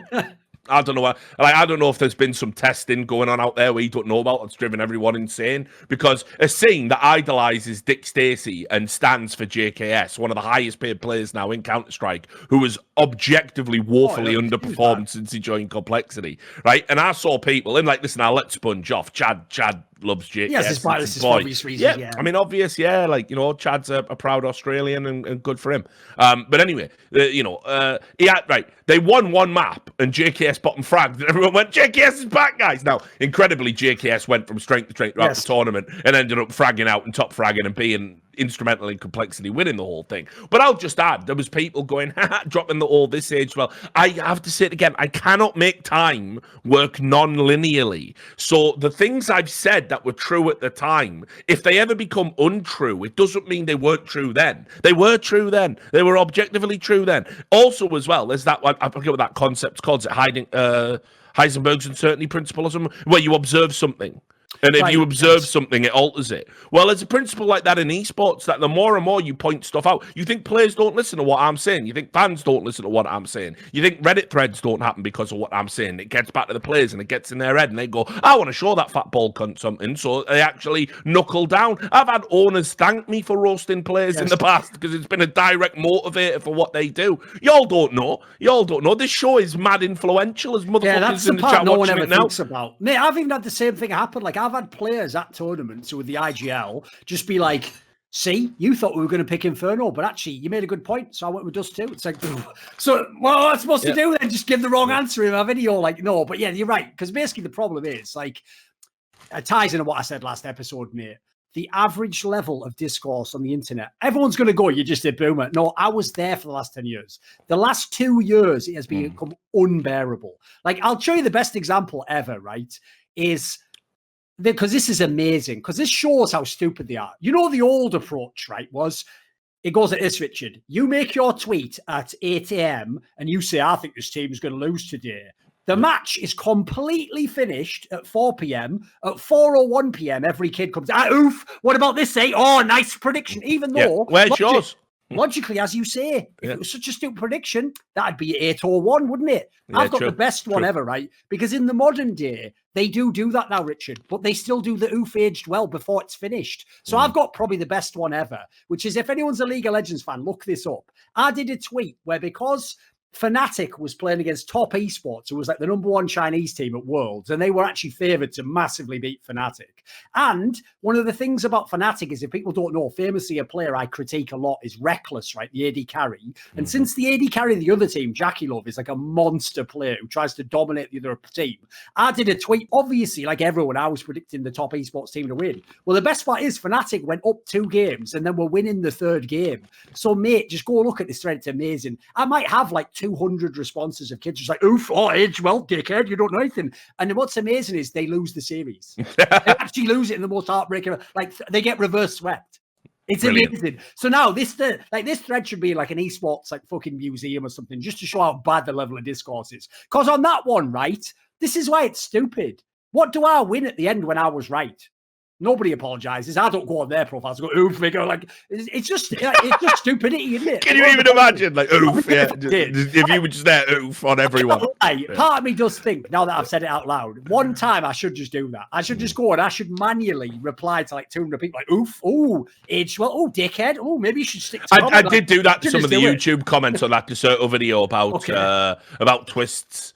When everyone was telling me, no, you never kicked Twist, no, he's the best, and then they got kicked like a couple of days, and they were going, because he played well in his last tournament. It was all this age. I was in there, like, I don't give a fuck. I don't give a fuck how immature it makes me look. As if, by the way, right, there's like not some sort of parallel between like, what the French call it, joie de vivre, the joy of life or whatever the fuck, and being a little bit immature and being a little bit childlike. You know what I mean? It's mad as well. You're a boomer. You're a boomer. You think like a boomer. I work in a fucking young industry, like an emerging tech industry, in which I'm a fucking pioneer and already a Hall of Famer achiever within it. I've helped propel it for all the benefits of the Zoomers. Yeah, obviously I'm a little bit immature. Otherwise, I would have just gone and got a fucking bank job by now and made a ton of money and got married, settled down, had some kids, and been a boring arsehole. So obviously I'm a little bit immature. That's actually a fucking positive. I do. Anyone who ever says, which by the way was actually the tack fucking device of all people tried to use last year, like bloody 37-year-old man saying this. I know. What's great about that is the reason I never addressed that publicly is it's one of those perfect statements where it simultaneously signals what you think you're signaling, but to anyone who's over about 25 and isn't just in some dead-end job like Richard says, where they've just given up on life, it also counter signals that you are an abject moron who doesn't even know what life is about, because you literally think like the second you wake up at the age 25, you go, I'm a totally different person now. Oh, cool. Yeah. like how do you know how you respond with but I'll also tell him this. It's thanks to 37-year-olds like us, right, that when he's 37, he'll actually still be remembered in some form or another, whereas me and you might possibly not be. So if he thinks, by the way, he's going to get to his 30s and not want to dine out on his esports success anymore, you're out of your fucking mind. Of course he will. What, you're going to go just get a fucking regular job? You're not going to, like, start a peripheral company or become a fucking esports psychologist, start your own esports, or you're going to just completely get rid of all the foundational work you've done as a great player and just go and do something else, are you? Shut the fuck up. I'll tell you what, like, it's sort of like all sports pros. What do? Right? You either use your money to go into something else, but you stay tangentially linked to the sport. You always coming back. You're always doing appearances on shows, guest analyst, like doing skits, doing bits. You're always doing that. Or you made so much money, you completely go off the grid and just live your life out. Now, the reason the former happens more than the latter generally is because people end up bankrupt because they don't spend their money fucking properly. But that's a topic for another time. But the idea that, by the way, that, there's going to be this wave of esports pros that are playing now, that are active now, like in their late 20s, and they're going to hit 32, 34, 36. And they're just, I'm done with esports now, by the way, in all capacities. And and people are going to be saying, no, we could make like a device mouse, like call it the device. Like, we'll patent it. It'll have your name on it. We'll build the tech. You be the brand and the face. We'll do a 50-50 rev. Sorry, I can't. I'm 36. What the fuck? Like, also, you know what? People are stupid. If you want to pop off device, let's have a bit of consistency, right? Forrest's entire gimmick for the last year hasn't been being a good Counter-Strike player. It's been doing this with his eyebrows. Like, isn't he like 32 or something, you daft cunt? Yeah. What is it? Is the 5 years going to be the real part that'll kick in and really make it all work? Give me a fucking break. I know, it's wild, isn't it? It's wild, you know. It's like, I mean, but again, I think it's a Zoom. It's a very Zoomer kind of concept, isn't it? That's why I say they don't know it's actually counter signaling. Because I was talking about this on stream the other day. You know, you get like people like insulting you. I mean, like, first of all, you can tell you're talking to a Zoomer moron who's like not lived a day in their life, like literally still lives with their parents, like goes to school. You know, because they've got no barometer of what age is. So they say to people in their 30s. They go, yo, aren't you like 60 years old? Like, yeah, they can't tell. Their frame of reference for what boomers are is their like parents or whatever. Oh no, that's the maddest part, isn't it? They essentially do with age that famous thing that, you know, is like the way that you prove that someone's out of touch who's rich is like you ask them how much a pint of milk is, and if they're like exactly £7, isn't it? Like you just like, holy fuck, when did you last go outside? Like they've done the reverse version of that, the young people's version. Yeah. Because they also do that with me as well, where they're like, you're an old man. It's like, listen, mate. I've said it before. Listen, I won't brag about a lot of things. I've never claimed to be like super good looking or whatever. I've aged like a motherfucker. You will never. Everyone sat right now watching this show. Not only will you never age like I have at age 37, but if I did a commercial now that was played in 20 years, you'd buy whatever supplement I claim to be taking that allows me to say the show. There we go. That's straight fire. So it's a wild one because I think, like, what's the alternative? I mean, like, you either grow old or you die. You know, like, I know when you're young, the cool thing is to say, I'll be dead by 27, because that's like when all the cool people die. That's when, like, you know, Hendrix checks out and Morrison checks out and people like that, you know, Kurt Cobain. You know, you all want to be like that, don't you? But most people aren't like that. And also, by the way, those people I've described, all musical geniuses that have enhanced human, you know, human existence on some level and made the world an infinitely better place just purely by their existence. You, a pleb on Twitter, that doing nothing, taking a McDonald's summer job begrudgingly because your parents make you, you're not in the same league as them. So if you died at 27, it wouldn't be some sort of ostentatious declaration that you had a good life. It would be a wanky waste. You would have achieved absolutely nothing. People like you, mediocre cunts, you need the extra years to achieve anything, to make any form of mark on human history. And even then, the odds are against you doing it. So the idea that fucking these kids are out there going, well, you know, aren't you in your 30s? Yeah, I am. I'm planning to live to my 100s. I know I won't, but like I'll give it the old college try, because what's the alternative? Non-existence. Like, you know, it's fucking so dumb. Like, but you know, young people should hate the older generations. I think it's healthy on some level. It's stupid a lot of the time, but it's healthy. That's natural, though. I think. Yeah, I agree. Yeah.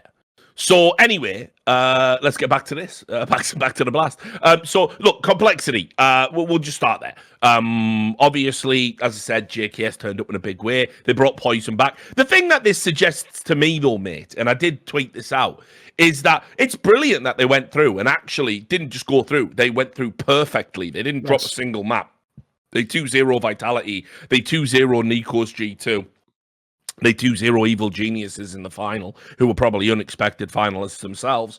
And, you know, but this just suggests to me that actually they fucking phoned it in when Poison wasn't there. There's no way that just bringing Poison back, and by the way, Poison didn't have like some amazing standard. No. He had some impact rounds, he had some good entry picks on T-sides and stuff, but he didn't look like his old self. You can tell he's got a bit of ring rust about him. The fact that everyone just somehow suddenly stepped up their individual level and they were able to just not drop a single map just says to me that literally they were phoning it in for all those other events. So I'm super happy they did it, and they really needed it. They really needed this, because obviously if Poison comes back and they still lose and they're still looking bad, you start asking questions about whether or not the window's closed on complexity, you know, the Juggernaut being a great team with this lineup. But it's completely ridiculous that they were as bad as they were at these other tournaments, in my opinion. It's like what I said on the last episode about FaZe Clan. I'm actually really sick of pros who want to, on the one hand, be considered an adult. That's a responsible adult. He gets paid 10, you know, fucking 5 figures a month, like really nice pay, world famous, and then simultaneously you want to turn up and mail in performances. Get the fuck out of the industry. You don't deserve to be in your position. Like, your skills brought you to that point. Your behavior actually tells me you should be fucking benched back down to a lower level, because, as I say, like, put it this way, it should have been us who were the ones that had the excuse that Complexity didn't have the proper lineup, and they're not sure what's going to happen with Poison, and they're bringing in stand-ins. The idea the player ever uses that, no fucking way. Like, first of all, that's totally unacceptable. Secondly, you go to your job and you do your best. Like, I don't think they obviously literally had a meeting like, just fucking sack these next few tournaments. But I agree. Psychologically, I think that's what was going on. Like, I think what happened is a bunch of them just thought, well, this isn't the real team, is it? So, once Poison comes back, it'll all be fine, which is just a whack attitude. Like, if you're a pro player, if people aren't aware, by the way, like, most Super Bowls in the NFL always have teams that have fucking injuries, like key injuries. But what's mad is it's actually the ultimate sport where you could go, well, my O-line was busted, or my left tackle who's fucking like all-stars, not playing. Like, they actually just take it on the chin. They just play the game because they know you only get the game to play. You just have to take it under whatever circumstances. So I wish CS pros would be a little bit more hardy in that respect, like have a bit more grit. Because as I said about the Astralis scenario, they had a million reasons why they could have phoned it in and just said, fuck it, who even cares? In fact, there's even a world where I'll add extra praise to the Astralis thing I said earlier. Knowing what I know about the relationship some of them have with the Astralis org to this day, potentially, maybe don't even want to play for them. The idea you then still suit up like an actual professional, play, and even better, fucking win. Mad respect, because I don't think actually that this should be an excuse. Like I said, I could make the excuse if someone tells me like, I should kick out all these players because they play bad in call. I could go, well, they haven't got the right lineup or that. I don't think that should be for players. So if you're a player, unless it's something really egregious, like, your player gets injured on traveling to the event and the coach has to play at that hard style thing. Yeah, that's one that maybe doesn't count. The rest, like, fucking hard style is a blast from the past. I know. What? That's the go-to example. Yeah, God bless him. No, but it's like FaZe, right? You win with Chroman, you win with Exist while Olaf was taking his break. You win tournaments with those motherfuckers, you know what I mean? It's like, there ain't no excuse for a team as good as Complexity. Like, what, suddenly it all just falls apart when Poison's there. So, Poison isn't there. So, I don't know. It kind of like, I'd be a little bit pissed off if I was Jason Late, frankly. I would. I'd probably come down on them a little bit, but whatever. I mean, they won this and the Juggernaut's back. And I'm still not sold on JKS. I know everyone's fucking jerking him off right now in public and saying, oh, he's amazing again. JKS back to normal. He's going to frag out. This is third time. He has been terrible up until this point. Objectively terrible up until this point. And this could just be an aberration. So wait and see. If he's ready to embrace being a star and actually play properly, fair enough. Like, I'll say it's great that he's back and give him the praise he's due. But this is one tournament. It's not enough for me. He's got to keep doing it. And also, let's be real. In this tournament, obviously Blame F always gets his numbers, but Config was fucking tearing faces off. Oh, it was unreal. It wasn't even like, I know JKS did actually have some pretty good performances, but like that's the problem with JKS in this team is he was brought in to be the superstar, but he didn't even need to do that. If he'd have played even like 10% better these last few months, they'd have had a chance at some of those tournaments you're talking about. Yeah, I agree. Totally. He was actually like, it's very rare you can ever use that because obviously in theory it's a subjective statement. But like, put it this way: if you even believe in the concept of stats, it's impossible he was playing well. Like, the stats are actual garbage in the trash can. I'll just also throw this out there because I fucking hate the community and the way that they play favorites. And that is that, right? How long have we had to listen about how Rush is a dog shit player and all this, and Rush is washed up, and Rush isn't, and he does so much for the team. Oh, he's a sleeper, isn't he? He's doing so much. Right. And like, when he has like a map where he frags out, everyone goes, oh, yeah, well done, Rush. But, I mean, he is playing with Config and he's playing with JKS. And then when he bottom frags, they all dive on him again. Like, just go watch, like, anyone who watches a Complexity demo, not a match, because the broadcasts don't pick up everything Rush is doing. Go watch that motherfucker play. He's ridiculously good. And, like, the one thing I feel completely vindicated about is when Complexity picked him up, and I know you weren't sold 100%. A lot of people weren't sold. He looked washed at that time. Yeah, I was like, I know enough about Rush. He's like way more cerebral than people think he is, because I've talked to him. We've done content together that never saw the light of day. We've hung out. He's a player that I just knew was like actually gonna be fine. Complexity was the right place for him to be, and he was gonna hold his own. So he's another guy. Like, we've been talking about how big don't get the respect they deserve. Like, Rush doesn't get the fucking respect that he deserves. And of course, the attention he got today was they made a fucking Taylor Swift meme out of him screaming. Oh, he's also another guy, by the way, that I would put in that in the very rare group of players like Karrigan. Who else would I maybe put in there? Actually, Existence goes in there. Basically, they're players where they never have excuses. Yeah. If they lose or something goes wrong, they'll tell you publicly or privately, like, I'm having issues right now. It's one of the reasons why actually that guy, I think people gave up on him, because he publicly said a few times when it was like the optic, like, I'm playing like shit. Where is the old Rush or whatever? So I think in some ways it probably played against him. But the good thing is, like you say, if you ever talk to these players, it's no wonder they fit into their teams. It's no wonder they understand what their teams do. Like, they're actually reflective people, and they don't have that crazy player ego that so many people have. Like, the saddest thing of all is this, right? I understand when Simple or NiKo, I'll even give NiKo has an ego. You should have a massive ego, NiKo. Maybe not express it in the way you do, but you should have that ego. The one thing I never got is when motherfuckers, like when Sixer was trying to call me out. It's like, homie, you aren't even in the game. You haven't even been dealt in with chips, motherfucker, and you're trying to go all in. Get the fuck out. I know, it's ridiculous, isn't it? These bums. But yeah, well, you brought him up. We'll move on. Let's talk about G2, because we did say we were getting to that point where we were going to have to start analysing the NiKo move. Now, you give people time to settle in. And obviously G2 started with a win over Evil Geniuses. It looked like it was going to be business as usual for EG, which was the crap out of tournaments with poor performances. But then, there was twists in the tale, in the sense that we ended up with G2 losing to Complexity and then getting beat by Evil Geniuses in the rematch 2-1. Which means that G2 will now go down to that showdown, along with Astralis, Vitality, I think, as well, down there. So it's going to be pretty tough for them.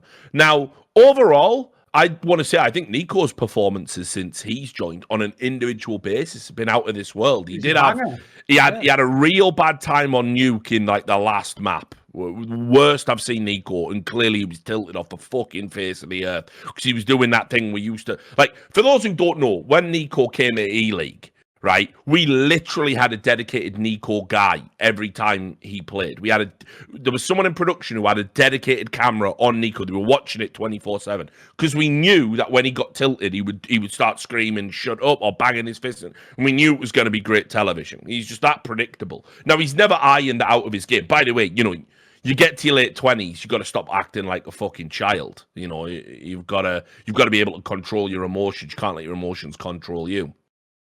But anyway, so for me, NiKo's been great for the most part, like almost 99.9% of the time. But G2 haven't. And I think G2 have objectively looked as bad as where they were when he joined. I don't think we've seen a truly significant improvement, even though they've slotted a star player in who is fragging out most of the time.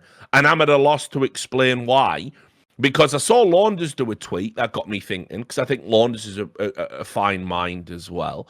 Me and Launders, we've talked a lot about stuff like this. He did a tweet saying that actually since NiKo's joined, Hunter has sort of changed his roles a little bit, and he's had some of his worst performances ever since joining G2. Yes. But I also do think if you bring in someone who performs really well, and we're looking at it from a fragging basis and a damage basis, and they're the stats we use, well, there's less of that to get. It's like saying, if you bring in, if you lay out a banquet of food and you have a guy who's like a faster eater than the other guy, the other guy's going to get less, but it don't mean he's not going to be as satiated at the end of the meal, or whatever. So it's a hard one for me to sort of gauge, because I've seen moments of brilliance from everyone. I still think Hunter's a mighty fine player, but just cohesively, this G2 doesn't look any better, and in some cases and on some maps, actively worse than where they were at when they paid all that money to bring NiKo in. Can you explain why? No, that's actually the reason I made a tweet along those lines about why don't people criticize NiKo for this? Because here's the thing, right? The point and the context of that tweet is I've had to sit for the last 3 years, while the player I actually think is the greatest player to ever play Counter-Strike didn't win most of the tournaments. And instead of everyone going, well, he is the greatest of all time, but you know what? Team sport don't always win. No, I had to hear other analysts and people spend 3 years speculating, mainly because they didn't like him when he was toxic, going, maybe he's not actually, maybe with the kills that we see, though, aren't actually helping his team, and in some way they're like empty carry, or maybe he's baiting in some way, or maybe if he tried to change his role and sacrifice more, then they'd win. I've had to hear all this fucking, by the way, perfectly fine speculation, but not when you then just let another guy have a pass. Because here's how I'll set it up, right? Let's look at NiKo's career. NiKo was in 3 entirely different lineups that he is the only connecting factor of, where he top fragged while they lost games. Mouse Sports, the phase post Karrigan, and now G2. There are 0 connecting players in these teams. It's just NiKo frags out, gets his, as you say, individually. If this was a single player game, does everything you need to. Was one of the best players ever. But somehow there is some sort of an aura effect where his team plays like shit. Now, I'm not actually saying, by the way, that means NiKo's bad. Like I said, I agree with you. I think individually he's mega. But there is something going on with the teams he's in. And I have to say, it's one of the rare times I don't really have a good theory for it. I will say, though, I agree with you. I actually think it broke G2, the team. Because think about what G2 was before NiKo joined.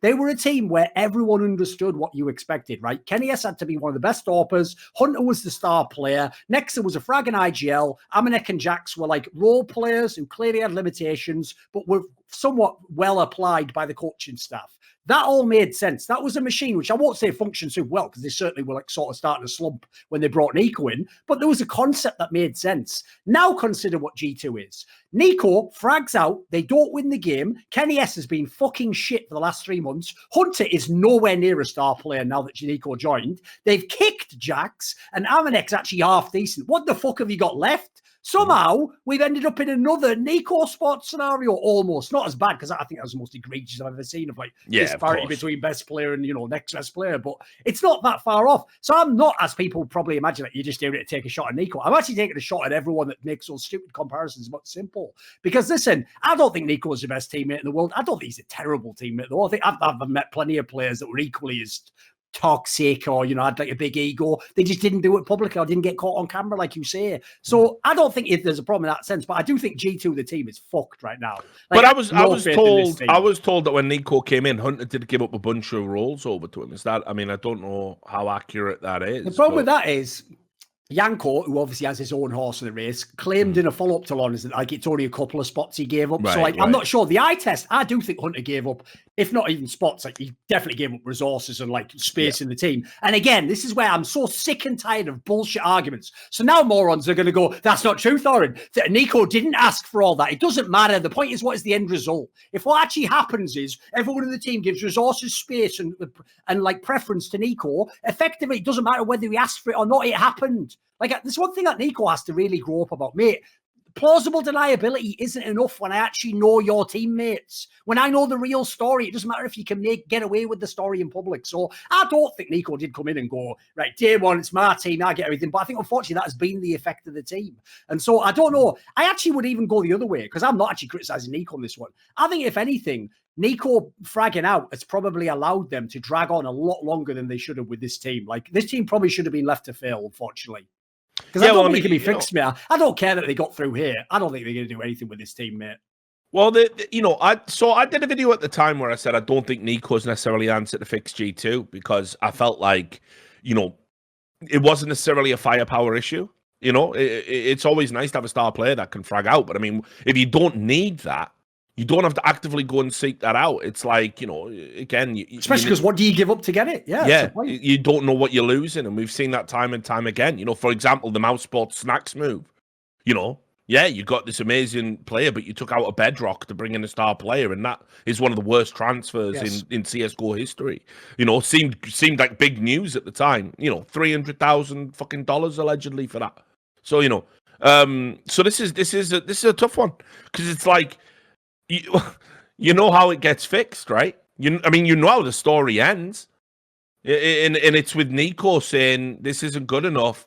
We're going to keep Hunter, but we need to get rid of some of these French guys. Yep. And bit by bit, they're going to get replaced. Kenny's probably... I'll say right now, in the current meta, the AWP is super important. Yes. And if you've got an underachieving AWPer, it's a huge detriment to your team. Now... when NiKo first come in, we saw shades of all Kenny, and then that's just dropped off again. And I don't know. I get the sense Kenny's a player that cruises now. I think he cruises on reputation. Man, he was always a player that obviously had motivation issues. So, like, again, there's another player just like Woxic, where if you would even ask me before the online era, I'd put them top of my shortlist to drop off like a motherfuckers. Like, they're the people where it's almost like the old fucking reamed out like boxer. Like, they have to hear the fucking crowd in the stadium, and they have to be in there and hype themselves up in the mirror. They haven't got that like joy of the game where just every game's amazing to play, like I'm sure Ziwu has right now, where it's just incredible to be even experiencing your life. And of course you try. It's like people don't understand because they all do that bullshit that they do to me and you of like, but it's a dream job, so you should be perfect. Yeah. It's like you're still just a fucking human that woke up and did the job, you moron. You don't also get given godlike powers to like never be tired, never feeling no, it happens. So like unfortunately some people are going to be worse than others. I do think Kenny S has been pretty criminal. And the problem is this: no matter how bad it got in the past, he would always, within his team hierarchy, still be one of the better players. It was never that he was the worst player.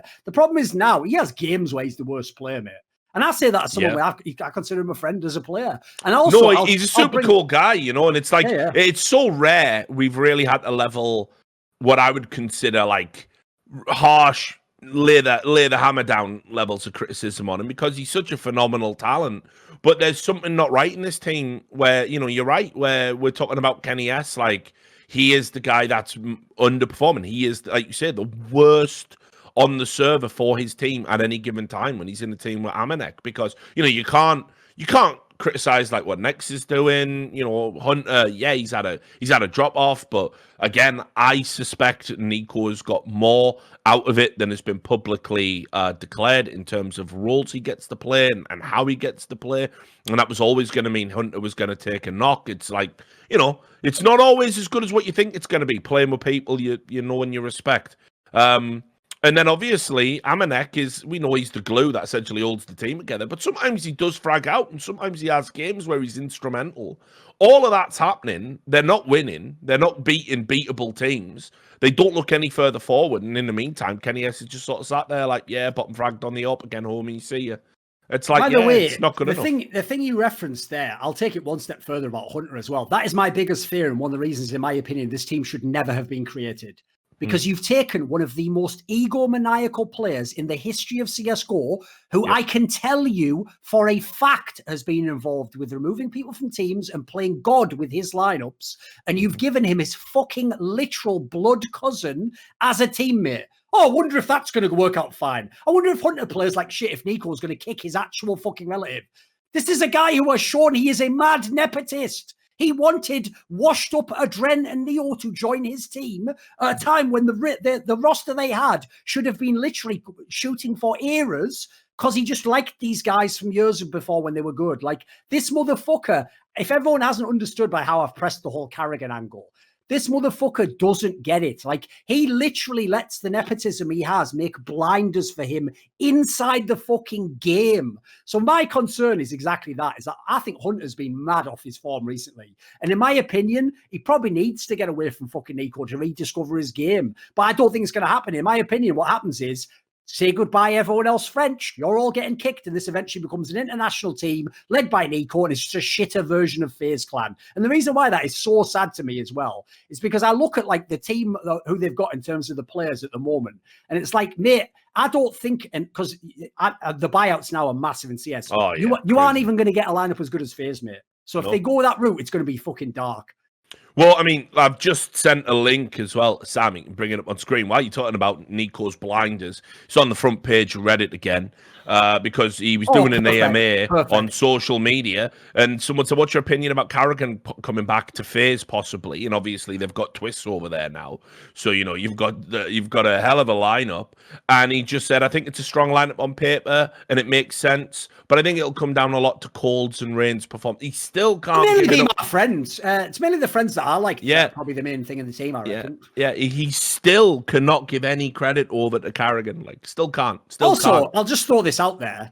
Right, if they're really good players, mate, who are the game changers that could make this a very good team, why'd you leave them, you daft cunt? Yeah, I know. Would you apply your brain for 2 seconds before you make a statement? No, but what's crazy about that is, right, like, it's like, listen, what he doesn't realize is when we get to the end, I know he's only 23, so he ain't thinking about that. Yes, but you know, this is a guy, by the way, who's he's prime ripe for early retirement. Oh, for God. Prime retiring at 26, 27 material, this guy, right? So when we get to the end of his career, when we get to the end of Karrigan's career, we're going to look at achievements relative to it. And what's crazy is this guy, he doesn't rate and says his shit, is going to have these like pepperings of tournament wins with new players, and he's going to join new orgs, and he's going to be associated with some of the best lineups we've ever seen in Counter-Strike, and he's going to be in the Hall of Fame. NiKo, while you similarly lay them out across the same time periods, where's your trophies, homie? Where's your trophies? So if he isn't a player that is overrated, what the fuck does your own logic say about you? Because if you truly are, which I believe you are on just raw talent, one of the top 3 players in the world, maybe even ever to touch CSGO currently, why the fuck what is holding you back? Yes. Because you get your own way everywhere you go. People roll the red carpet out for you and say, welcome to this org, it's now yours. There's no excuse to lose in those environments. You don't hear about fucking the likes of LeBron James, like going from like, you know, franchise to franchise, getting to make literal decisions about who coaches them, who plays alongside him, and he doesn't get rings at the end of it. Because if he was doing all of that, he'd be known as one of the most overpaid cunts in all of basketball. He's not. He's known as one of the legends in contention for the GOAT discussion. You know, like, where are you, NiKo? You're so far away from even being in contention when we sit down and talk about, like, most valuable players that had the biggest level of influence. And it's not gonna dawn on you now. It's gonna brutally hurt you in 5 years. I'll give you a contrast. It's going to brutally hurt you. Here's one people won't know, because obviously, like, Russian language stuff doesn't really get out into the scene much, unfortunately. And unfortunately, most of the CIS players just don't do English content, or they don't do in-depth English content. So a lot of people won't know this. But even though I guarantee you, within Na'Vi the org, Simple could have had Zeus fired many times, way earlier. Not only did he not ever do it, to my knowledge, but even privately, he would defend Zeus. Because here's what he understood that NiKo doesn't get, which is exactly what you're saying now, which is, you know what, in your career, you only get so many teammates, and you only get so many great teammates. And if you're a player, anyone who's watched sports knows this, if you ever get another truly great player still in their prime on your team, you better fucking make use of that window. Because when he's gone, you might never get another good teammate like that. You might just be on average. You might be on the 7th best team for the rest of your career. Yep. So what Simple understood was, despite the fact, by the way, Zeus was way more egregious than Karrigan. Karrigan just lost a few big finals and semis. Zeus legit was like mailing it in, not putting in any effort, literally dicking around on social media while you're killing yourself in the practice server. But Simple still understood, you know what?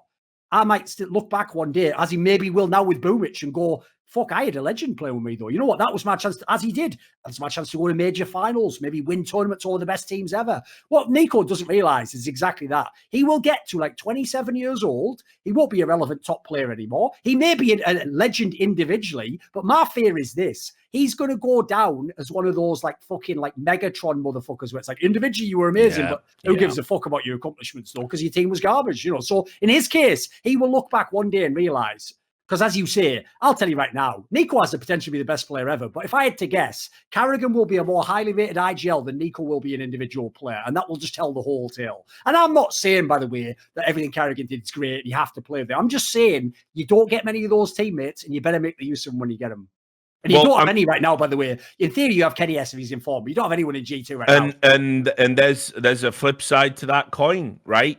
That if you truly are great, truly great, you're not always going to get to play alongside other greatness. Generally, that happens unbelievably rarely. It's why the concept of super teams are so exciting, right? So equally, if you are great, you've got to find a way within yourself to make the lesser players around you better. You know, think about 2011 Giants winning a Super Bowl, getting to a Super Bowl where they did it with negative points.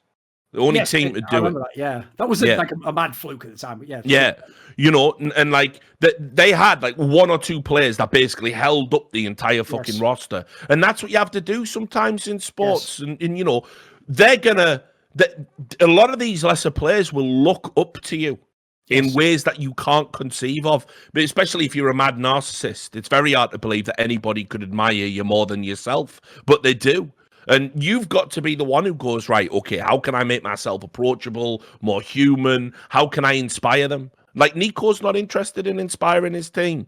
NiKo is interested in fucking basically doing, as long as, I think NiKo is a player who is actually happy to lose, in the sense that as long as he played well and people are praising him, he will let the trophy slip as long as he maintains that reputation. And I think this version of NiKo, and I've said it many times, this version of NiKo betrays future NiKo every time he gets on the server. Because the window closes way faster than you ever think it's going to. And I agree with you as well. I think G2's destined to become, because Ocelot can only do so much. You've made the investment now in NiKo. You have to kind of go along with his plan. No one's dropping NiKo. This is his version of the JKS call signing. It's like, right, that's the one last player I need. And that's, I'm one piece away from being the best. So I agree, mate. The problem is, I agree, they've gotten worse. Yeah.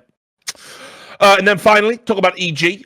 Made it to the final of this group. I've been saying for a while, I think this EG team is done. You should probably put a fucking fork in it. I was feeling pretty good about that because they let me down. You see, what I did was at the start of the blast for the global finals, I said, EG have just had like a 50-day fucking boot camp in Europe working with Zeus and Stanislaw. If they're not prepped, they're never going to be. They're dark horses to win the whole thing. Instead, they were just shit. And then they looked awful, and we already had all the discussion about it prior. Now, here at the spring groups, I was like, listen, they're on borrowed time as a lineup. I know some of these players play Valorant in their spare time. I know EG, the org, is monitoring the Valorant situation carefully. I know that this was a huge investment when they brought them from NRG, 3 million to sign all these players. That's before you even get into salaries and all sorts of other crazy shit. Sending them out to Europe was a huge commitment on the part of the org, but it's not one that's going to last forever. They had to start showing some promise at some time in 2021. We got a glimpse of it, but that's all we got. We got a glimpse of it. This was mad ropey, this performance, wasn't it? Yeah, I mean, they lost to G2, 2 16-12s. Site is what it is.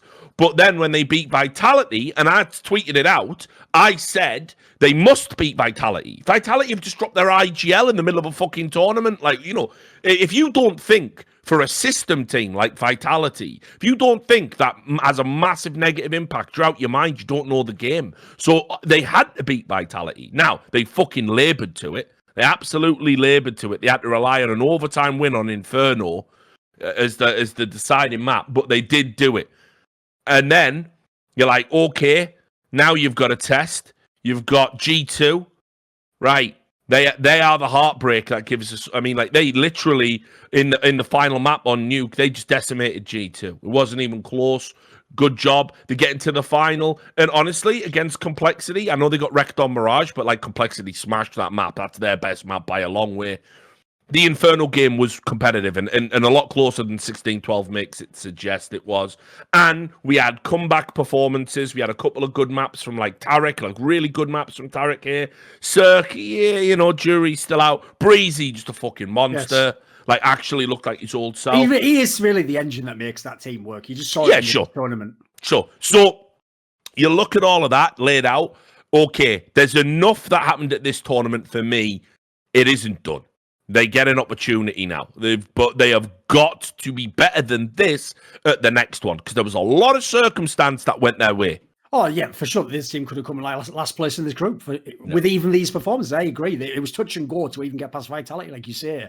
The key thing for me is that it was actually Brehze was the player that was coming through. Because like I said, I think on paper he is supposed to be the best player in this team. And actually the way his game works with the kind of resources that I think he requires, basically, if he's doing badly, I don't think the team can be good. So the Cirque one was a bit alarming, because I'm with you. Like, he had a couple of maps that looked awesome, like, fuck, he's back. But he also had a couple that were, like, right back in the shit zone that he was in for the last, like, 4 or 5 months at least. So it's certainly not out of the woods, but, like, at least I saw some life. The DG team that was going the last months of 2020, mate, they could have lost 21. It was mental. Yeah. I mean, really rough. So, I don't know what you do to fix this. I think everyone's just got to it's just one of those issues where you just got to step up your individual level. But there's so much negatively around this team, so much negative energy where it's like, I do worry about it. I really do worry about its long-term future. You know, they looked really dejected after losing to Complexity, as perhaps you'd expect, because if they'd won the whole group, then it's a massive validation story. But I worry about it. I worry about whether guys like Tarek and Stan have the stomach to go back to the drawing board. I worry about whether some of these young guys want to continue playing when there might be options to, let's say, for example, if the Fallen thing doesn't work out, maybe there's another potential you go to Liquid, or they themselves could probably go make bank in Valorant, huge names, which would be a loss. So yeah, I'm not fully sold on EG, but this was the best EG have looked, certainly in 2021, but in a long fucking time, honestly. I mean, they've been a diabolically bad team. So that's the blast. One little bit of news, and then we'll get into the patron questions. I did see this. I thought you'd approve of it. Ence, always comical. They did an interview with HLTV, their GM, their general manager. The tag quote that they put on it was, I think the fans will come back once they see we've made the right decisions to move forward. Spoiler, they're not. Certainly bold. I don't know. Yeah, spoiler, they're not. Tell you what, I think Dad will come home once he gets those. Once he gets those cigarettes that he's been missing. Yeah, exactly, ridiculous. But anyway, they talk a lot about the issue in the team in their investigation, and they don't mention Allu a lot, and they basically sort of make excuses for him and say they're disappointed in the players that went public because that's not part of the sport. That's not part of the sports culture that they fostered, seemingly ignoring the fact that those players were silent for about a year, with all this shit going on. Even though, listen, obviously the example I'm going to give is hyperbolic, but that's the equivalent of some company going, it's like if Riot Games came out now, all those women coming forward with those sexual exploitation and harassment stories really put a kind of sour mood around the company. I know. I'm pretty sure Mark Merrill has. Read the room. I could probably picture Mark Merrill tweeting that, actually. Probably would. His pinned tweet is, 94% of Riot. He said, thanks to all 94% of employees that say Riot is a great company to work for. Yeah, the other 6% are women, you daft cunt. So, whatever. Anyway, the jokes write themselves. Right. Let's but yeah, so they basically prop up Allu here. The one thing I thought was interesting about it was they do say now the new coach that came in out of Twister's band is going to be the guy that has the fucking final decision. I'll give you one joke. I'll give you, because obviously the rule of this show is you never hold back straight fight. Here's the joke, right? I've repurposed an old joke just for the benefit of Riot. Democracy is 4 head rioters voting on who they're going to fart in the face of with one woman in the room. Yeah, exactly. Yeah, it's true. It's true. But anyway, yeah, so they say in this that Saw is going to take over, make all decisions. And it looked to me like when I read this interview, it was just sort of a public way of saying it's definitely not Allu. It was never Allu. Look, it's all Saw now. P.S. We love Allu. Allu the best. Allu forever. It was like, did you not read it? Oh, I read it. I agree with you. But I was reading it. Well, here's the irony. I assumed when I saw the title, right, that's going to be the one vaguely sexy quote that's in there. And I'm sure the rest is just, a very boring GM interview. Unfortunately, we had to remove this guy. I thought it'd be the opposite. I agree. This just looks like they were running interference for Allu. How could he not take culpability in this scenario? Not least because the implication is you chose him over all the players he basically fucked over. Yeah, it was a wild one. So if you haven't read that, guys, go check it out. I know obviously we talk about Ence a lot on this. They're the gift that keeps on giving, and they continue to be that way. I mean, I haven't seen, if you think NiKo gets his way, Orgs, Allu Ence has been someone else. Madness. All right, okay, here are the Patron questions, $50. You get to ask us a question, can be about anything. We'll do our best to answer them. Carv said, Thorin correctly predicted Complexity to come dead last at CS Summit 7, but now the smoke is cleared on that event and in the cold light of day. Who do you think had the overall better performance as a stand-in? Was it Yugi filling in for Complexity at that event, or Dick Stacey during his brief run with Greyhounds Renegades between 2017 to 2020? That would be the ultimate banter. It's just that we don't even acknowledge he ever was a starter. He was just a stand-in. I still call him he'll always be a semi-pro in my eyes. Always. I'll never change it. No, but that would be a bit egregious to be like. And then in his 2-year stand-in stint. Yeah, no, that's perfect. Cobb's a good lad. He's a funny motherfucker. Like, great question. Game and Paul DK. Would either of you like to see the heavier weapons, shotguns and the machine guns, have a bigger presence in competitive CS? I mean, I think what it is, right? Like, one of the things I've thought about a lot isn't that necessarily that guns aren't relevant because they're suboptimal. It's like there are maps actually where we've had in the past, like Cobble, for example, with drop down, where it was actually preferable. I'd like take something like a Mag 7 because you would have the same impact without the level of investment for a gun that might not even serve the purpose as well. So I've always thought actually that if you want to get those guns into the game, you need different map design. And to be fair, we've started to see that. It hasn't always worked. Vertigo is a prime example. There isn't another map like it in CS, but also, thank God, there isn't another fucking map like it in CS, because it's still absolute trash to watch. It's like, shall we go A? Okay. Shall we fake B, then go A? Shall we try and get into B and then go A? Like, I'm sick of people trying to gaslight me and telling me that it's got all this tactical depth just because one person found a new smoke. Yeah, for A, so fuck off. Everything you do on that map facilitates you getting on the A bomb site. So I don't know. I think if you want to get those guns in, I don't ever want Valve tinkering with guns because they've shown that's not their strong suit. Let's put it nicely. Things like the R8 no, still traumatized. But I think if you have guns that have particular strengths and then you do map design around those strengths, it's not absolutely inconceivable you could see them introduced. But for now, I think CS is better where you don't have a huge variance. The problem gun in the game for me right now is the Deagle anyway. So I'll also throw out there, after what we learned about the UMP in 2017 and then the fucking Krieg in 2019, mate, these guns could already be viable. But what's mad is pro players really have a thing where until enough of them use the gun, they can't even conceive that the gun's good. Like, I always bring up this example.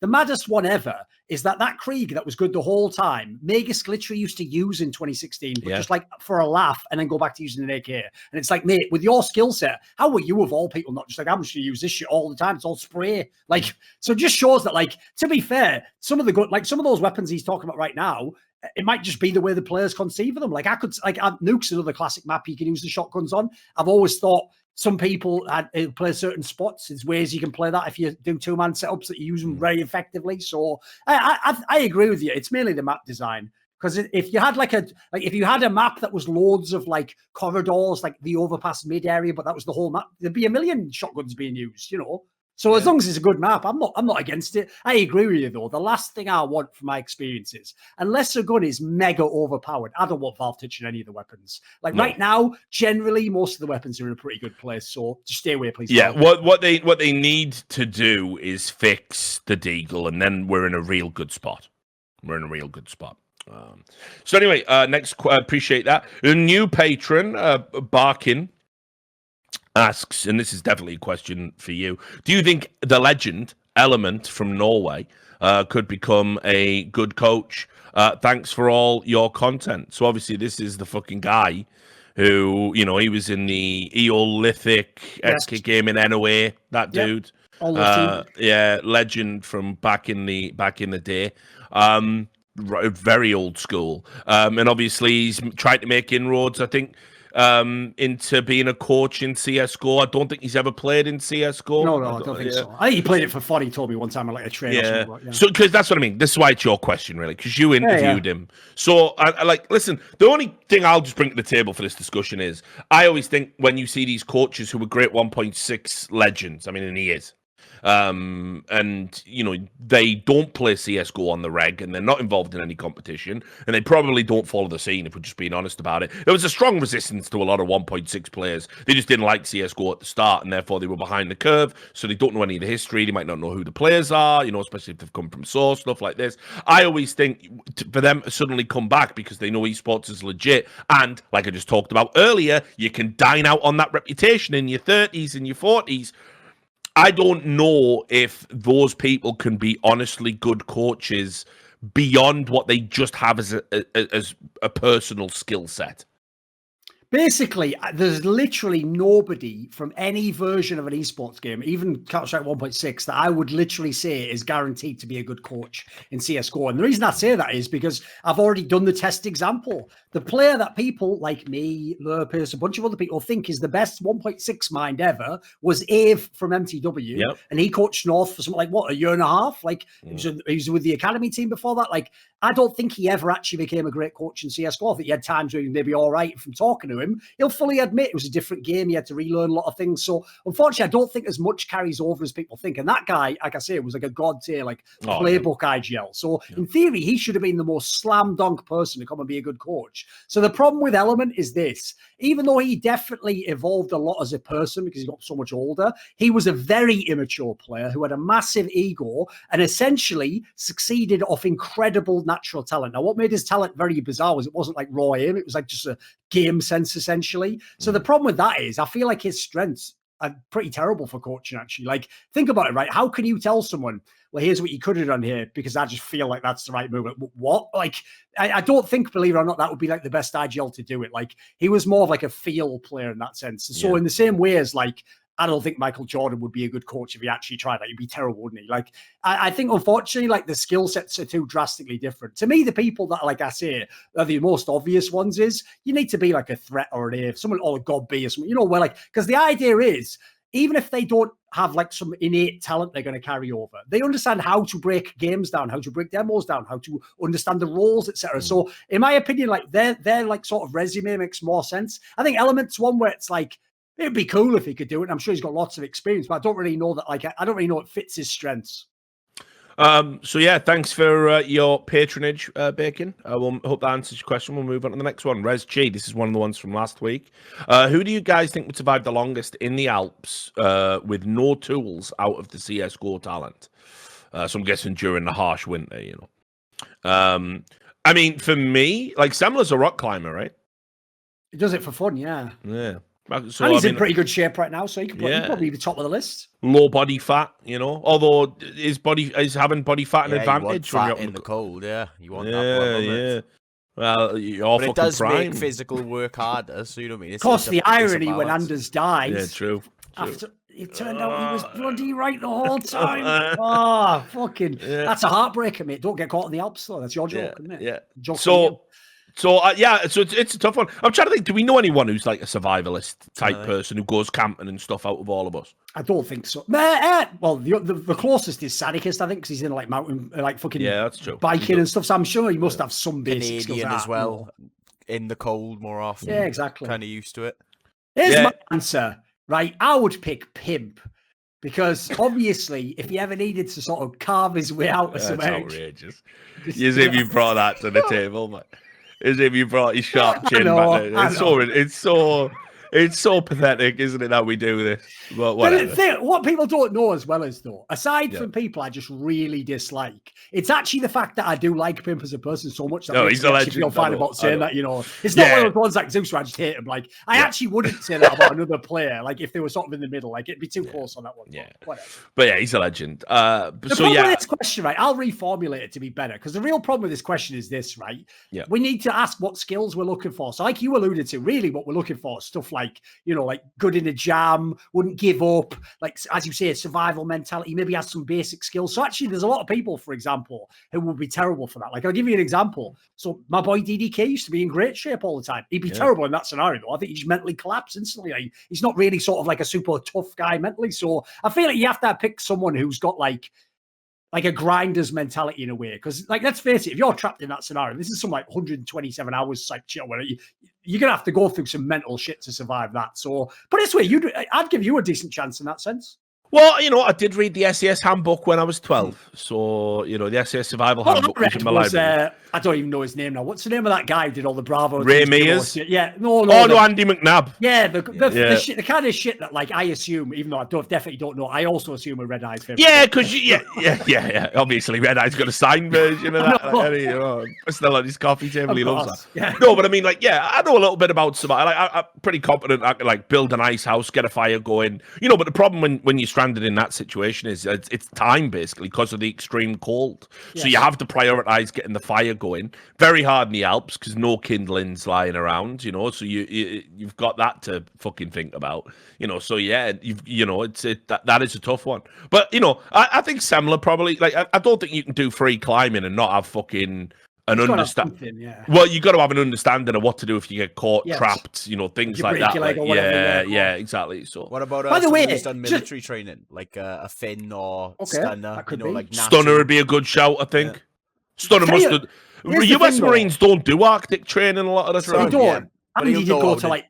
He went to like Iraq or something, wasn't it? Was it Iraq or Afghanistan? Yeah. Oh, yeah. He had deployment. He went to a desert one for sure. But he'd know no, but here's the thing. Chop some logs. Obviously, I know plebs who don't know are going to go into the Alps. So, of course, Maniac's the sort of mentalist who might like literally go, the bear has to eat as well, and just allow the bear to eat him, mate. Like, he wouldn't survive that shit at all. What are you talking about? But at least he would know the lay of the land, though. At least he would know the lay of the land. So, no, I'm going to go with Semler. I'll stick with Semler.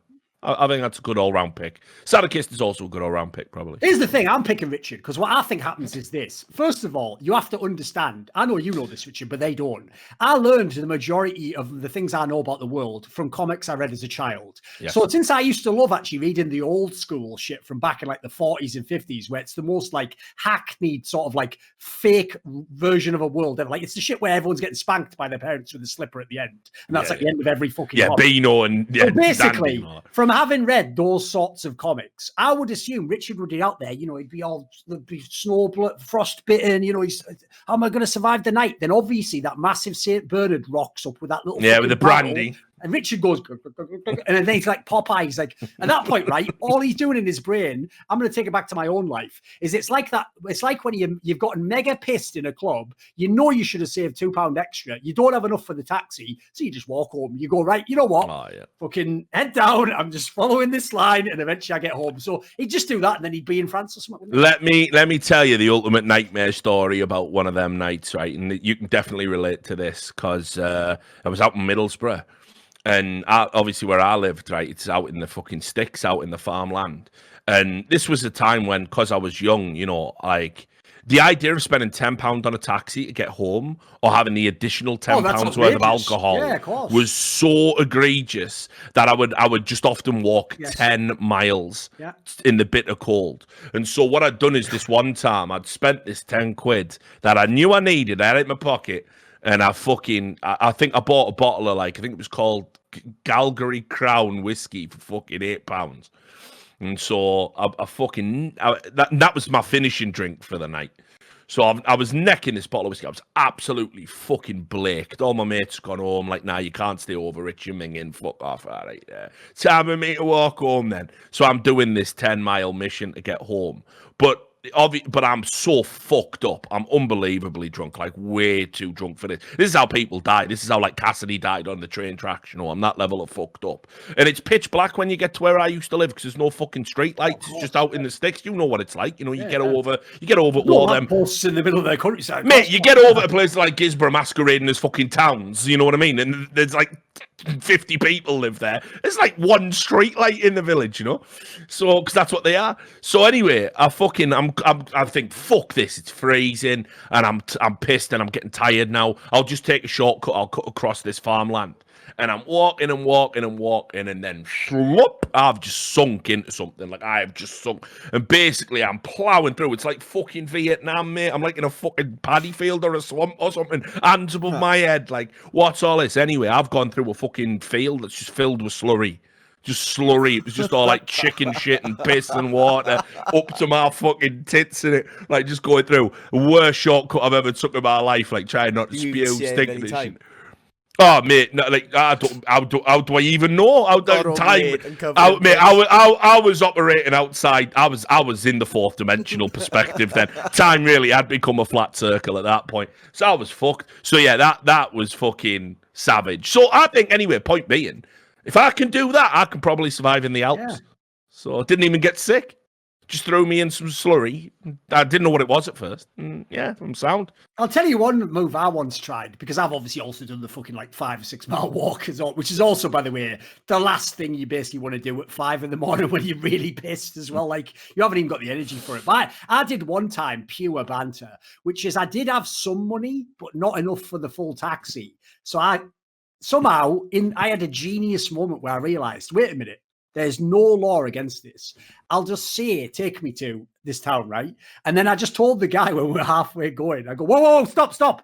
He pulls over to the side. He goes, what? And we're in the middle of nowhere, by the way. We're like halfway between a town and a city, you know. And I just go, that's all the money I've got, so let me out here.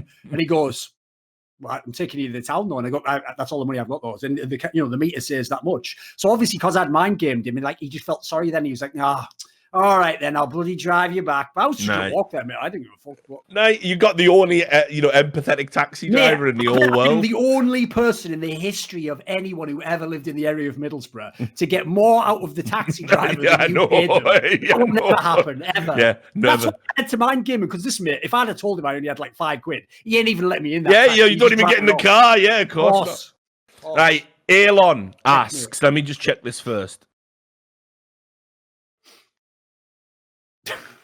Is it that bad? I don't know. I might just skip. Is it political or something? Nah, it's just he's talking about having a vaccine. I don't know. I'll leave it. Can't be asked. Sorry, Elon. Ask another question. I'll double you up next week. Chingu, if Counter-Strike never existed, we've done this one before. If Counter-Strike never existed, what would you have done instead? Maybe we'll just do this then. Just obviously, like last time we answered, I was like, I said, fucking comical arts. How about this? Is there something you would actually like to do differently in your career now, like in the future, maybe, like in 10 years? What if you were switching? Was there something you'd like to go and do? I've said now, like I'm gonna go make films. I'm gonna go make I'm gonna become a documentarian, I guess is the title. You know, because there's no even the ones I've agreed to be a part of. Like when I see them come out, I'm always mega disappointed, or it's like I've been in ones and they haven't come out and I don't really trust them to be authentic. And it's like, listen, some of the story, we all know, we can sit and fill this podcast with fucking just mental story after mental story after mental story. And sometimes the same people involved in those mental stories, where it's like, if you were to just spend 90 minutes talking about their life or that team's existence or something like that, it would actually win over hearts and minds of people from esports. Yeah. You know, because, and that was like when I went to E-League, I talked about it with them all the time. I scripted out a bunch. I'm like, why? Can you not understand, right? So let me give you a wicked example. I watched an ESPN 30 for 30 from season 4, because remember, it was meant to just be a one and done season, but it had so much success. You know, ESPN have kept it going because it's the only good thing they put out now, essentially.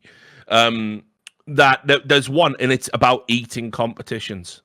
Okay. And it's about a mad rivalry between a dude and a woman who were both legends in the field in the hot dog eating contests.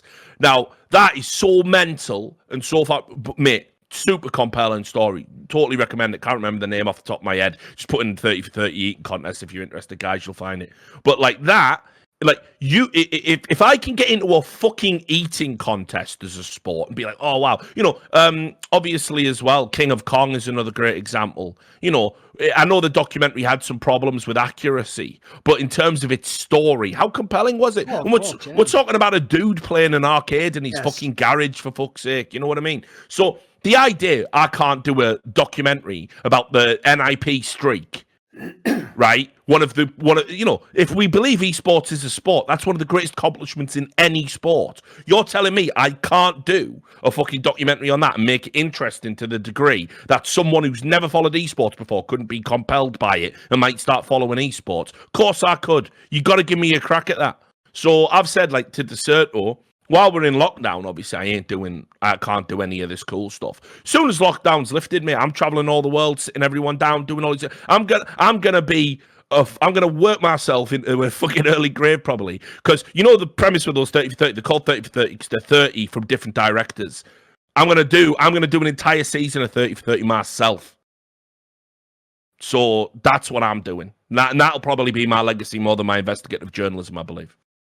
I actually think, because I don't know if I've ever addressed this publicly here, but I know it's one of the things I sometimes answer if people ask me that, like, what would you have done if you hadn't have done these things? But I actually think this is even more likely now that I did do esports, which is, I think it's just obvious at some point in time that I will just be a sports writer, essentially, or some sort of a talking head about sports. So maybe it'll be if I'm not interested in esports, like maybe there's no version of Counter-Strike and everything's just 15 variants of League of Legends. So maybe in that time, esports is my shit. But basically, if people don't know, I could do it right now. In fact, what people don't know is, I'm not joking. It's the reason why Pinnacle asks me to do all those crossover pieces. I could get more views on my fucking piece about sports now than some of the fucking sports writers, unless they're like some massive Barstool type figure or something. So I think it's just an obvious eventual transition because it's another one of those things I'm into. And a lot of the kind of way of thinking I have, and especially obviously my skills writing and doing videos, would basically instantly apply. Like I'd be sort of ahead of the game if I started tomorrow, Yeah. So there you go. Hope that answers your question, Elon. Chingu, rather. Gustav, what is the biggest contribution to why By the Numbers is the best Counter-Strike podcast? HLTV is the only one that comes close, but for me, there's too much of the same content, bad questions, even with good guests, and an overwhelming amount of gums. What's mad is we have really cultivated such a fucked up culture on this show, isn't it? But here's the thing though, it's one of those ones where, like, I am such a fair person, I'll always say this, like, that sort of order, but hilarious continue. Yeah. It's the duality of man, isn't it? Like, yeah, of course. Yeah. Any recommendations to a show we could check out? I mean, listen, there's a new wave of people coming in and doing CS content at the moment. There's that guy who did the Flashpoint. He's doing like breakdown videos. Oh, Mouse Snake. Yeah. Oh no, the other guy, Alan Ender. Alan does it as well. Yeah. They all do it. They're all in there. So you got all of them doing that. And when it comes to podcasts, there's that Pronogo guy who's been doing it as well. I went on his show, one of his early ones. He realizes the concept is that you're not going to get the views at the start. You just got to grind through and get as many guests as you can, and eventually it'll click, and eventually people will see it. But for me, the only reason why By the Numbers stands out is that we've made sort of a pact in the sense that, well, first of all, the pact is keep it fucking real. Like, we're not interested, even if a pro was sat here with us, of like sucking his dick and like, not calling things as we see them. But also, on top of that, we have cultivated a little bit of that sort of Howard Stern kind of, prime Howard Stern, not now, prime Howard Stern kind of dynamic that, I think a lot of people turn up because they want Duncan, I think Duncan's going to say something outrageous, exactly. So I'm going to say something crazy. So there's a little bit of edge to our show, whereas someone like HLTV, it's really about Sponge. And Sponge is iconoclastic in the same way we are, but he's not fucking mentally ill in the same way we are. So, we might just come out with something that's absolutely insanely ridiculous, or might just make a joke that's completely wildly inappropriate, and if you were there, you saw it, and maybe it's not even there in the VOD. But Sponge won't do that. Sponge understands where the lines are because he's way more sensible. Plus, as well, we've been in the game so long, like, we don't give a fuck. The pact we've made with both of ourselves, and I know I speak for Duncan on this because he's openly said it, is if we can't say what we want and talk about the topics that we want, what is the point? There's no point. The show ceases has any value to us. And honestly, if it has no value to us, we just won't do it, because my suspicion is it'll have no value to you if it's just another flat, boring bullshit podcast talking about isn't esports great, isn't CS great, all those people, it's not as much now, but it used to be a big thing when I was like the #1 analyst in CS or whatever. People used to always have that angle where they were like, if you could just be more respectful and not like make edgy jokes, don't you think you'd be so much more successful and respect? It's like, I wouldn't do it, mate. I would literally, if I was told it was like Riot Games type scenario where you can't say fucking shit and you have to like hype the play, I'd just leave tomorrow, mate. I'll go do something else in my life. I don't have to do this. Like, that's one of those areas where I've always felt very, very blessed in esports. I've never felt like, but I've got to do this. Look, it's the best thing in the world. It's only the best thing in the world if I can do it my way. If it isn't, someone else can have the job. And I'll just say this as well. There are some redeeming aspects of the HLTV Confirmed podcast, like just the fact it exists and that they have so many guests. It's obviously a massive upside. I will say this, though. Holy fuck are some of those guys incompetent at interviewing. Like, they may as well literally just be like they're on the type of level of fucking like discourse. So like, you'd think the guy they were going to give him a happy ending at the end of the fucking episode. Like, it's unbelievable. They will get like the biggest guests and then talk around the most important topics in a way that's so, like, to me, again, I'll just relate to what I just said. To me, it's just a waste of time, guys. Like, you could do so much with that show. It could be one of the best shows ever. But well, I mean, okay. I'm always in the mindset as well. Like, you know, if you ever have to say, oh, hey, I got this guest on, what question should I ask him? Well, what's the point in you existing then? Agreed. Guy may as well do an AMA. And you've achieved the same goal, haven't you? The public, you know, and then half the time, the real questions the public don't want to know, you ain't got the stones to ask anyway. Yes. So it serves nobody. So, yeah. But I mean, like, I'm like you. I think, first of all, I think Sponge carries that show up, hands down. But also, I'm glad it exists because players are always going to go on something like HLTV. Yes. Allu's not coming on an episode of By the Numbers, is he? Of course, because he's going to get fucking roasted. So... Yeah, people don't know, by the way, I've said this many times in the past, but in League of Legends, I'm not exaggerating, I can get anyone I want, except players who either hate me, like Reckless or someone, or their org says you can't go on the show. So, like, even then, that's very limited. That's basically just TSM. Like, even Fnatic let their players come on if they wanted to come on. So what's mad is, in League of Legends, which isn't even my game, in fact, if anything, I'm way more of a fucking hot bag of air in that game, because I don't claim to be an expert. The joke is, in CSGO, the show that should be like that is Counterpoints. Obviously, that's a show about guests. People are now going to, I'll say this because I don't give a fuck, mate, but I know idiots will try to use this against me. The majority of pros don't want to go on those shows for exactly what we're discussing. No, of course they only want softball questions. They want to know them in advance sometimes. By the way, if any pro ever tells me, they can all confirm this. If they ever go, what topics are we talking about? I might say like one major topic. Besides that, I go, we see where the conversation goes. And if you can't handle that, mate, it's just not the show for you. So unfortunately, Counter-Strike as a game, it's never going to, I actually think, believe it or not, that's where other games actually destroy us. Our talk shows, it's like you say, they're either just like the guest just dominates the show, or it has to be one where there's no guests so we can talk freely. Sadly, actually, the other games can sort of blur the two in a way that we just don't in CS. Like the pros in CS are just too precious. I'll just say it like that. Yeah, they are. Well, it's, you know, it's the downside of the rock star, you know, ethos that we uphold in our scene, right? You know, yeah, they're rock stars, but I don't know if they're divas too. You know, at the beginning of that Get Right reflections I did, I basically brought up, because I thought, fuck it, it's whatever idiot's been telling me for the last 5 years. Like, but Get Right, I thought you hate me, mate, because of that thing you said at DreamHack Winter 2015 or whatever. I thought his answer was amazing because I didn't even expect him to say it. I understood he'd say stuff like, you know, obviously pros see the game differently. His basic conclusion as to why pros get triggered by me is he just said, we're really just big crybabies. Yeah. What a fucking legend. Yeah, no, but it's what I mean. People think as well, like, you know, oh, like you can't have a relationship with pros and talk about them negatively. You know, like Get Right's another example. He was just watching my stream last night. I threw the stream on for an hour and he's in there and he's watching it. He's interested in what we got to say. You know, not all pros are like that, but you will find most of the ones who were around from the start of CSGO, especially, they're the ones who, we literally had to carve this fucking scene out of granite. It was not guaranteed to succeed at all. So everybody who was there, we know we played a part in something very, very special. We might not have got all we deserved out of it, but we've enabled the future generations to get it, and that's what you've got to be proud of. That's the history of esports so far across these past 2 decades. So Get Right understands that, and a lot of those players do. So yeah, obviously I want Peaker's Advantage to come back, but Davey's going to be a caster in 2021. I think him and Jackie are going to be great. So. That was the sleeper good podcast that people never seem to give. Because Semphis would just come out with some mad shit as well. Yeah. He was great. Yeah, so I've got to give a shout out. I was always underwhelmed by the hits on that one. I have to say that. I always thought that should have been way up there. Oh, totally. I always said it was the pretender to our throne. I thought, but you know, the reality is that when the show finishes, and people probably don't even realize this, we started this in 2015, guys. It's already been around for a long time, and you know, and it's had a hiatus, and this is essentially the 2nd season. You know, this will be like remembered probably again, like sometime, like Mike and the Mad Dog. Yes, you know, kind of show, like you know, it's a podcast that, like, I think a lot of this stuff is evergreen as well. Like I know people go back and listen to like just episodes from years ago. Like, what's mad is I don't ever watch my own content. People don't know, not least because people like me and you just make too much. Yeah. Sometimes I'll even chuck one of them on when you release it because I forget half the mad shit we said. Oh, we got to this, mate. Can I just show? I'm just putting this in. Right, we're not going to use this thumbnail. Okay. We're not going to use this thumbnail because it is outrageous.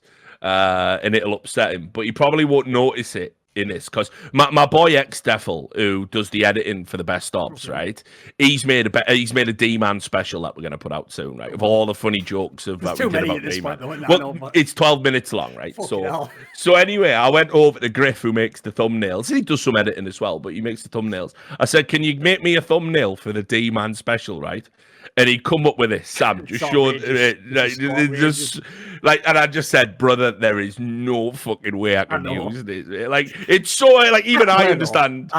Even I understand this is so fucking outrageous to use. So I said to him, "Can you make me another one, mate, please?" Like, so coming soon anyway, but that's the level we're operating on. And that's another reason it ties into the question. That's another reason why this fucking podcast is ridiculous, you know? No one's doing that on another podcast because they're all afraid of fucking having their careers ruined by some fucking esports dinosaur. Right, here's the line. So everyone on the HLTV Confirmed is scared that if they say the wrong question, this Astralis player might not come on the show again. Yeah, I know. We literally have Sean Gares as a top donator who are one of our running jokes about him, completely fabricated, is that he has oral sex with his teammates. Well, rather they perform it. Oh, no. Yeah, they perform it on him. Yeah. Swan necking, you know? Like, you just gotta... He's a donator to this shit. Yeah, you gotta understand. Fuck with that. Yeah, you got to. That's like we're made men at that point in time. You can't stop us. Yeah, exactly. Go get your shine box. Anyway, another question from Gustav, because I had one from last week. I've been looting free content for years from both you and Thorin. I'm truly grateful for everything I've been able to watch and know it's time to give something back, so it'll be the first of many. What fan encounter stands out to be the worst, either an agreed meeting or accidentally? So, I mean, like, we used to... I don't think I've ever had a real bad fan encounter, like not a mad negative one. You know, the E-League signings were always really good. You got to, you know, we used to meet all the fans that came into the studio and sign stuff at the end. I saw someone, I think Minsick was who used to be the commissioner and head admin and whatnot, and you know, it worked with WME as well. So when we did the joint venture over at E-League, you know, I saw him. He was giving away his Clash for Cash jacket or a new one he hadn't, you know, used or got rid of, and that all of that stuff's going to be like gold dust now. That's like memorabilia. I'll never part with any of that because E-League was so fucking sick. But yeah, you know, we used to sign all that stuff. All the fans were really respectful and good. I've definitely probably put myself in ridiculous circumstances that could have gone wrong. Like, for example, there was one time in Germany, I think it was Cologne, some event we were working.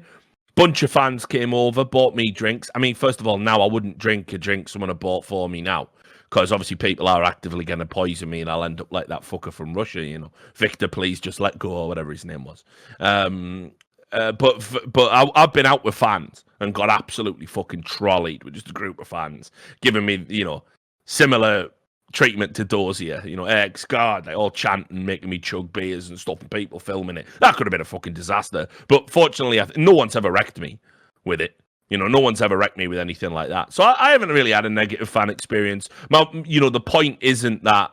The point of taking a backward step from esports events wasn't because I don't like the fans. Obviously, I like the fans. The point is, it wouldn't be a fan that comes up and guns me down because of something I said on Twitter. But that's unfortunately, especially in America, that got to be a very real risk. You know, that legitimately was something that security had to, you know, it's why we stopped the stuff like that. It's why we didn't have signings to the general public during the Street Fighter seasons and stuff. There were too many people threatening to kill me. So, you know, those are not fan engagements. Those are engagements with seriously mentally ill people who pose as fans. You know, so don't know about you. Basically, I would, in general, I was trying to think what you were saying there, because in general, I would say the same thing initially. Like, I haven't really had that many bad ones. Like, obviously, I've had people try to like banter me, but like, as you or anyone at the events knows, that works out for them. Like when hecklers try heckling the stand-up comedian, mate, This is what I do, motherfucker. Like, if Shaq couldn't come up with a comeback in 5 seconds, what's the odds you will, random guy in a Nip jersey? So I don't even mind those ones as much, mate, because that's just fucking light work for me. But I'll say I've mentioned it on the show in the past, because funny enough, it was about a year ago last year, which was that one where essentially an MIBR fan flew all the way from Brazil to England, my home country, and implied that he would kill me and my family. Nice. Because he literally said, when the break happened, they just shouted as I walked. The second I turned my back, there was a tiny crowd of 100 people. Second I turned my back, they just shouted, "Thorin, we know where you live." Probably one of the most unacceptable things you could ever say, by the way, when someone's in their home country. But I'll throw in another one. I've got a fresh one because I don't like to come with the same story. So since I saw he's out there, as usual, getting praised because Fallen is such a fucking narcissist. So that cunt from Poland called Gregor's Esports or whatever, who they always big up, Taco and Fallen, never stop retweeting this guy because he's the guy who from day one would always be like taking pictures with them and have like the fucking LG logo or the shirt. Right. The reason I'm bringing this up, right, is I've had one encounter with this guy where when it was announced, I think it was when I said I was going to Cologne or something, he essentially just tweeted back at me something along the lines of like, Poland hasn't forgotten Thorin. So another implication that they're going to kill me or beat me up in real life. And this guy is literally celebrated as a great person just because he likes Fallen. So, and you know what? At this point in time, you know the beginning of the original Blade Runner? I feel like I could do a fucking replicant test just for if you're mentally ill. I don't even need that whole test with the scenario and mother. I just go, are you a fan of MIBR? Yes. So off the camera, take him away. Problem solved, right? The fucking overlap. It's a perfect circle Venn diagram. Yeah, it's crazy. I mean, that's the worst thing when people who work in the space do it. It's why, you know, I can't forgive Gowles, like, you know, it's outrageous, isn't it? And all those people that, like, you know, I understand fan ignorance, but yeah, when someone in the industry participates, that's way out of line. Oh yeah, beyond a joke. I mean, like, because people forget, like, it wasn't just the chaos incident. You had all the Sean Gers stuff as well. Remember, you know, people were threatening his newborn kid. I got no truck with that. Like, he calls mom, all that. Yeah, yeah. But put it this way: if you ever think like there's going to be like some moment where we get on like an international broadcast and we all get to meet and have beers and talk it out, hug it out, you don't even want to begin that conversation. You won't like where it goes, and it'll go there very quickly. I promise. So fuck you.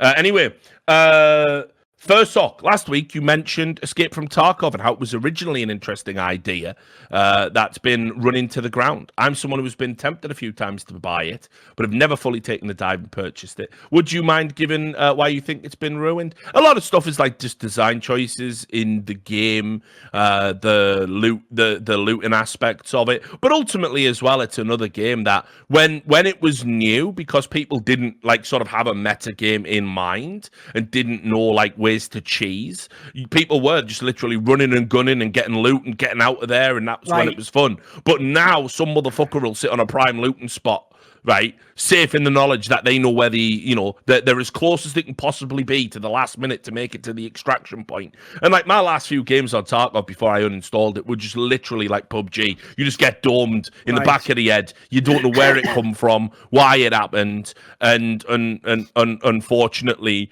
it's not fun. Like, here's the thing. Like, Dota is a serious competitive pursuit to me, so I don't expect it to be fun. I don't have fun when I play it. When I win, I get a sense of relief, not victory. That's like how you know if a game is under your skin. I felt the same way about CS. I'm not having fun while I'm playing it, nor will I play it to have fun. But there are games I do play to have fun, and when I stop having fun in those games, I've got to tap out and find a game where I can have fun. And unfortunately, Tarkov just got metagamed out of it. And then the devs came in and sort of, they appreciated the metagame aspects of it because they thought it made it more legitimate that they had that. And then what they start doing is they start feeding into the metagame with design choices. So there's a lot of incentive to not run and gun, and plenty of incentive to like camp and sit and wait and kill people. And it basically sort of became a little bit like DayZ for me. Like back when DayZ started, and people probably won't remember this, there was this idea because it was ostensibly a zombie game. It's kind of funny how the failure to make a proper zombie nightmare end of the world simulator it led to the battle royale genre. Because DayZ, when that started out, it was kind of like you could meet people like and said, do you want to team up and try and survive? There was this naivety that the zombies were the threat. They never are. They never were.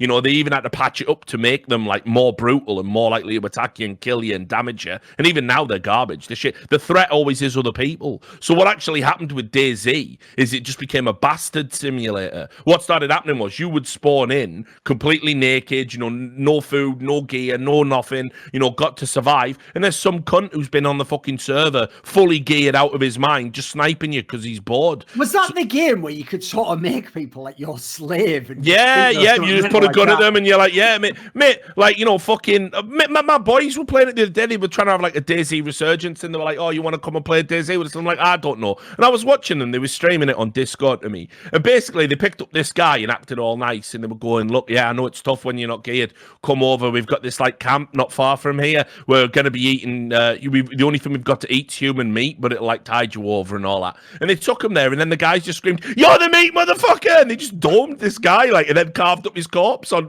wow, by the way, after you're dead, people are talking on, wow, I can't believe you did that, man. Like, so it's like, that's what DayZ became. And again, it's not, you know, while that's funny, it's not fun. Yes. You know, so that's sort of like where it went for me, Escape from Tarkov. Thing is, I've never played that game. Like I said, I just saw what it looked like. But I will say, I can definitely relate to that premise because, in my opinion, that's why, especially during the lockdown, where everyone's become like fucking Korea, where we all have to homogeneously play one game for like 2 months.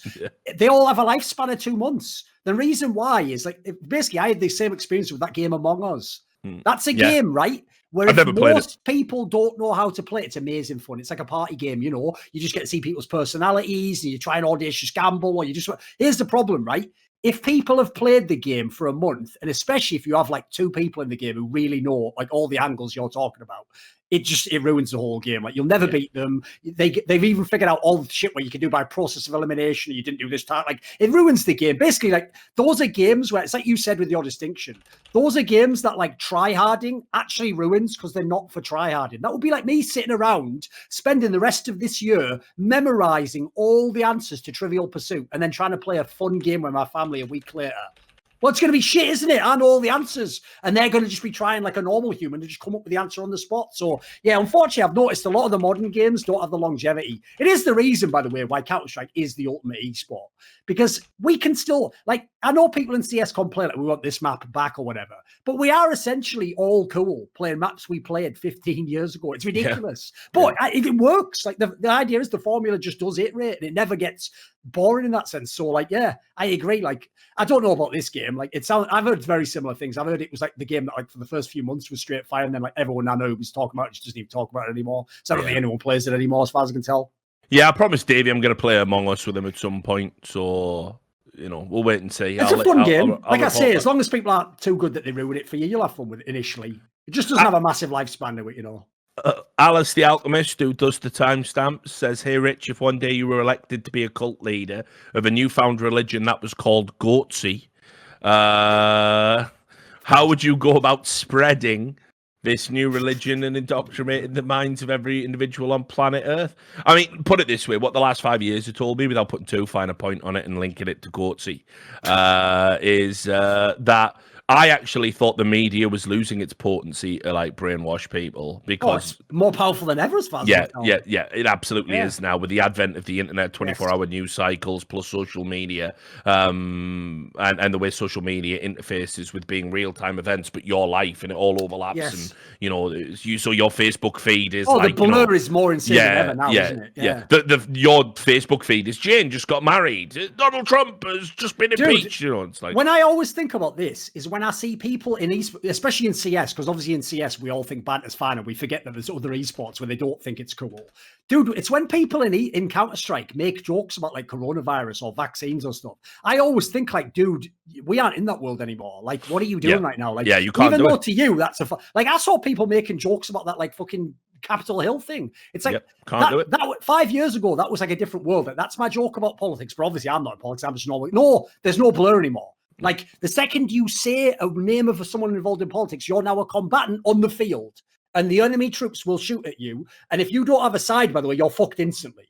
I agree with you. I thought at the end of the 90s, mate, how are they ever going to fucking put the genie back in the bottle on this? The internet, fucking every kid's cynical, in theory, musicians, like, fuck the government, fuck George Bush. It's mental. They put the genie back in the bottle. The pendulum has swung so far back the other way. People don't even know there is a genie. Yeah, it's mental. It's like, the success has almost been ultimate. Like, I don't even know how we come back from this. No, I don't either. Because I mean, it's hard to imagine a sort of another form of technology that could have been. It'd have to be that revolutionary, wouldn't it? It would have to be something like the internet again. Yes. You know, So I don't know what the fuck that would look like some cyberpunk shit that gets beamed straight into your brain and no one can control it, like the Bitcoin of information. I knew you were going to say, because I already know that's where they don't. With Bitcoin, Richard, the technology yeah. Can't well, no, obviously Bitcoin isn't the answer because that's all getting regulated up the arse. I keep trying to tell Anders this, he won't have it. He says it's happening, but whatever. Anyway, Watch Dogs recently got vaccinated. All right, well, skip that one. We're skipping that one, mate. Sorry. Echo, what are some cataclysmic events throughout all of CS history that if they hadn't happened or had happened differently would have completely changed how the pro scene developed? CGS a big one. I mean, an obvious one for me is if IEM didn't effectively just decide to kill 1.6. Yeah. They just basically told you it's over. See ya. So there's one. What else? So you've got that. You got obviously CGS. Off boost is an obvious one, I think. iBuyPower, obviously. I'm trying to think. Kaylee getting banned. I've definitely missed out one in between. I mean, well, there you go. First of all, if Source hadn't been introduced in the way it was introduced, I mean, that could have completely altered Counter-Strike. Because it came out in 2005 for general release when it wasn't ready. It was actually out in 2004, but only to like LAN cafes and certain accounts.